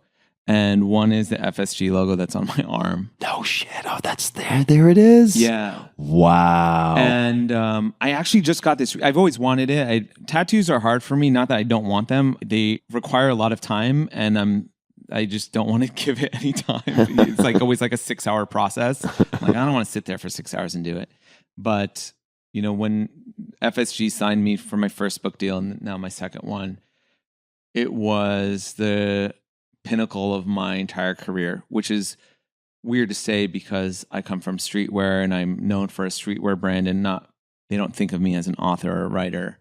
But to know my writing and to read my material is to really understand me. When I design and I create clothing, it goes through so many other people's hands, and there's intermediaries, even all the way down to the production process. But my writing is purely me. And so once in a while, someone will come up and say, I love you for your writing, you know? And that must feel good. That feels like I'm naked. You know, I'm just so seen. I can't explain any better than that. Well, I'm excited for you, man. You're getting a second bite of the FSG apple. Yeah. And any other comments you'd like to add? Anything you'd like to draw attention to? Bobby Hundreds everywhere. Yeah. Twitter, Instagram, TikTok. I have a Substack also. Bobby Hundreds on Substack, bobbyhundreds.substack.com. My Substack's called Monologue. If you like the way that my brain moves and the things that are on my mind, I write there once to twice a week. And they're very meaty and verbose passages, but I cover a breadth of topics from being a father to mental health to whatever is trending in terms of fashion. I talked at length about that Air movie, also about being slow to judgment, but it's all there. And it bounces around. But there's the through line that you'll pick up on. Amazing. Bobby, what a pleasure. So nice to hang. Thanks, Tim. So this was much a really fun. big deal. I'm going to get this tattooed next. This is like a very big, I didn't want to say it till the end, but when you asked me to be on the show, I couldn't contain myself. I told so many friends of mine, and I was like, I'm going to jinx it. He's going to have to leave town for something. And because every time that I get this excited about something, it doesn't pan out. And it happened. Even this morning, I woke up, I was like, it's happening today. And then you're like, see you at 9:30. I'm like, oh my God, it's real. So Yeah. Well, I'm very enthusiastic. Me too, man. Yeah. The excitement is mutual, and you're just getting started. I'm looking forward to seeing what's coming around the bend. And for people who are listening, the book again, NFTs Are a Scam / NFTs Are the Future. Bobby Hundreds is the name. Keep an eye on him. I feel like this young guy has some promise. He's going places. And for everything we discussed, you can find links to anything and everything that came up in the show notes as usual at tim.blog/podcast. And until next time, be just a little bit kinder than you think is necessary to others and to yourself. And hold back on that quick judgment just for a pause. Pause can be magical, can be powerful. And thanks for tuning in. Hey guys, this is Tim again. Just one more thing before you take off, and that is 5 Bullet Friday. Would you enjoy getting a short email from me every Friday that provides a little fun before the weekend? Between 1.5 and 2 million people subscribe to my free newsletter, my super short newsletter called 5 Bullet Friday. Easy to sign up, easy to cancel. It is basically a half page that I send out every Friday to share the coolest things I've found or discovered or have started exploring over that week. It's kind of like my diary of cool things. It often includes articles I'm reading, books I'm reading, albums perhaps, gadgets, gizmos, all sorts of tech tricks and so on that get sent to me by my friends, including a lot of podcast guests. And these strange esoteric things end up in my field, and then I test them, and then I share them with you. So if that sounds fun, again, it's very short, a little tiny bite of goodness before you head off for the weekend, something to think about. If you'd like to try it out, just go to tim.blog/Friday. Type that into your browser, tim.blog/Friday. Drop in your email, and you'll get the very next one. Thanks for listening. This episode is brought to you by 8 Sleep. Temperature is one of the main causes of poor sleep, and heat is my personal nemesis. I've suffered for decades, tossing and turning, throwing blankets off, pulling the back on, putting one leg on top, and repeating all of that ad nauseum. But now I am falling asleep in record time. Why? Because I'm using a device that was recommended to me by friends called the Pod Cover by 8 Sleep. The Pod Cover fits on any mattress and allows you to adjust the temperature of your sleeping environment, providing the optimal temperature that gets you the best night's sleep. With the Pod Cover's dual zone temperature control, you and your partner can set your sides of the bed to as cool as 55 degrees or as hot as 110 degrees. I think generally in my experience, my partners prefer the high side, and I like to sleep very, very cool. So stop fighting. This helps. Based on your biometrics, environment, and sleep stages, the Pod Cover makes temperature adjustments throughout the night that limit wake-ups and increase your percentage of deep sleep. In addition to its best-in-class temperature regulation, the Pod Cover sensors also track your health and sleep metrics without the need to use a wearable. So go to 8sleep.com/Tim, all spelled out, 8sleep.com/Tim, and save $250 on the 8 Sleep Pod Cover. That's 8sleep.com/Tim. 8 Sleep currently ships within the US, Canada, and the UK, select countries in the EU, and Australia. Again, that's 8sleep.com/Tim to save $250 on the 8 Sleep Pod Cover. This episode is brought to you by Element, spelled LMNT. What on earth is Element? It is a delicious, sugar-free electrolyte drink mix. I've stocked up on boxes and boxes of this. It was one of the first things that I bought when I saw COVID coming down the pike, and I usually use 1 to 2 per day. Element is formulated to help anyone with their electrolyte needs and perfectly suited to folks following a keto, low-carb, or paleo diet. Or if you drink a ton of water and you might not have the right balance, that's often when I drink it, or if you're doing any type of endurance exercise, mountain biking, etc., another application. If you've ever struggled to feel good on keto, low carb, or paleo, it's most likely because even if you're consciously consuming electrolytes, you're just not getting enough. And it relates to a bunch of stuff like a hormone called aldosterone, blah, blah, blah, when insulin is low. But suffice to say, this is where Element, again spelled LMNT, can help. My favorite flavor by far is citrus salt, which, as a side note, you can also use to make a kick-ass no-sugar margarita. But for special occasions, obviously. You're probably already familiar with one of the names behind it, Robb Wolf, R-O-B-B, Robb Wolf, who is a former research biochemist and 2-time New York Times bestselling author of The Paleo Solution and Wired to Eat. Robb created Element by scratching his own itch. That's how it got started. His Brazilian jiu-jitsu coaches turned him on to electrolytes as a performance enhancer. Things clicked, and bam, company was born. So if you're on a low-carb diet, or fasting, electrolytes play a key role in relieving hunger, cramps, headaches, tiredness, and dizziness. Sugar, artificial ingredients, coloring, all that's garbage, unneeded. There's none of that in Element. And a lot of names you might recognize are already using Element. It was recommended to be by one of my favorite athlete friends. 3 Navy SEAL teams as prescribed by their Master Chief, Marine units, FBI sniper teams, at least 5 NFL teams who have subscriptions. They are the exclusive hydration partner to Team USA weightlifting, and on and on. You can try it risk-free. If you don't like it, Element will give you your money back, no questions asked. They have extremely low return rates. For a limited time, you can get a free Element sample pack with any purchase. It's the perfect way to try all of their flavors. Or if you're feeling generous, sharing with a friend who might enjoy. This special offer is available here at this link, drinklmnt.com/Tim. That's Drink Element again, drinklmnt.com/Tim.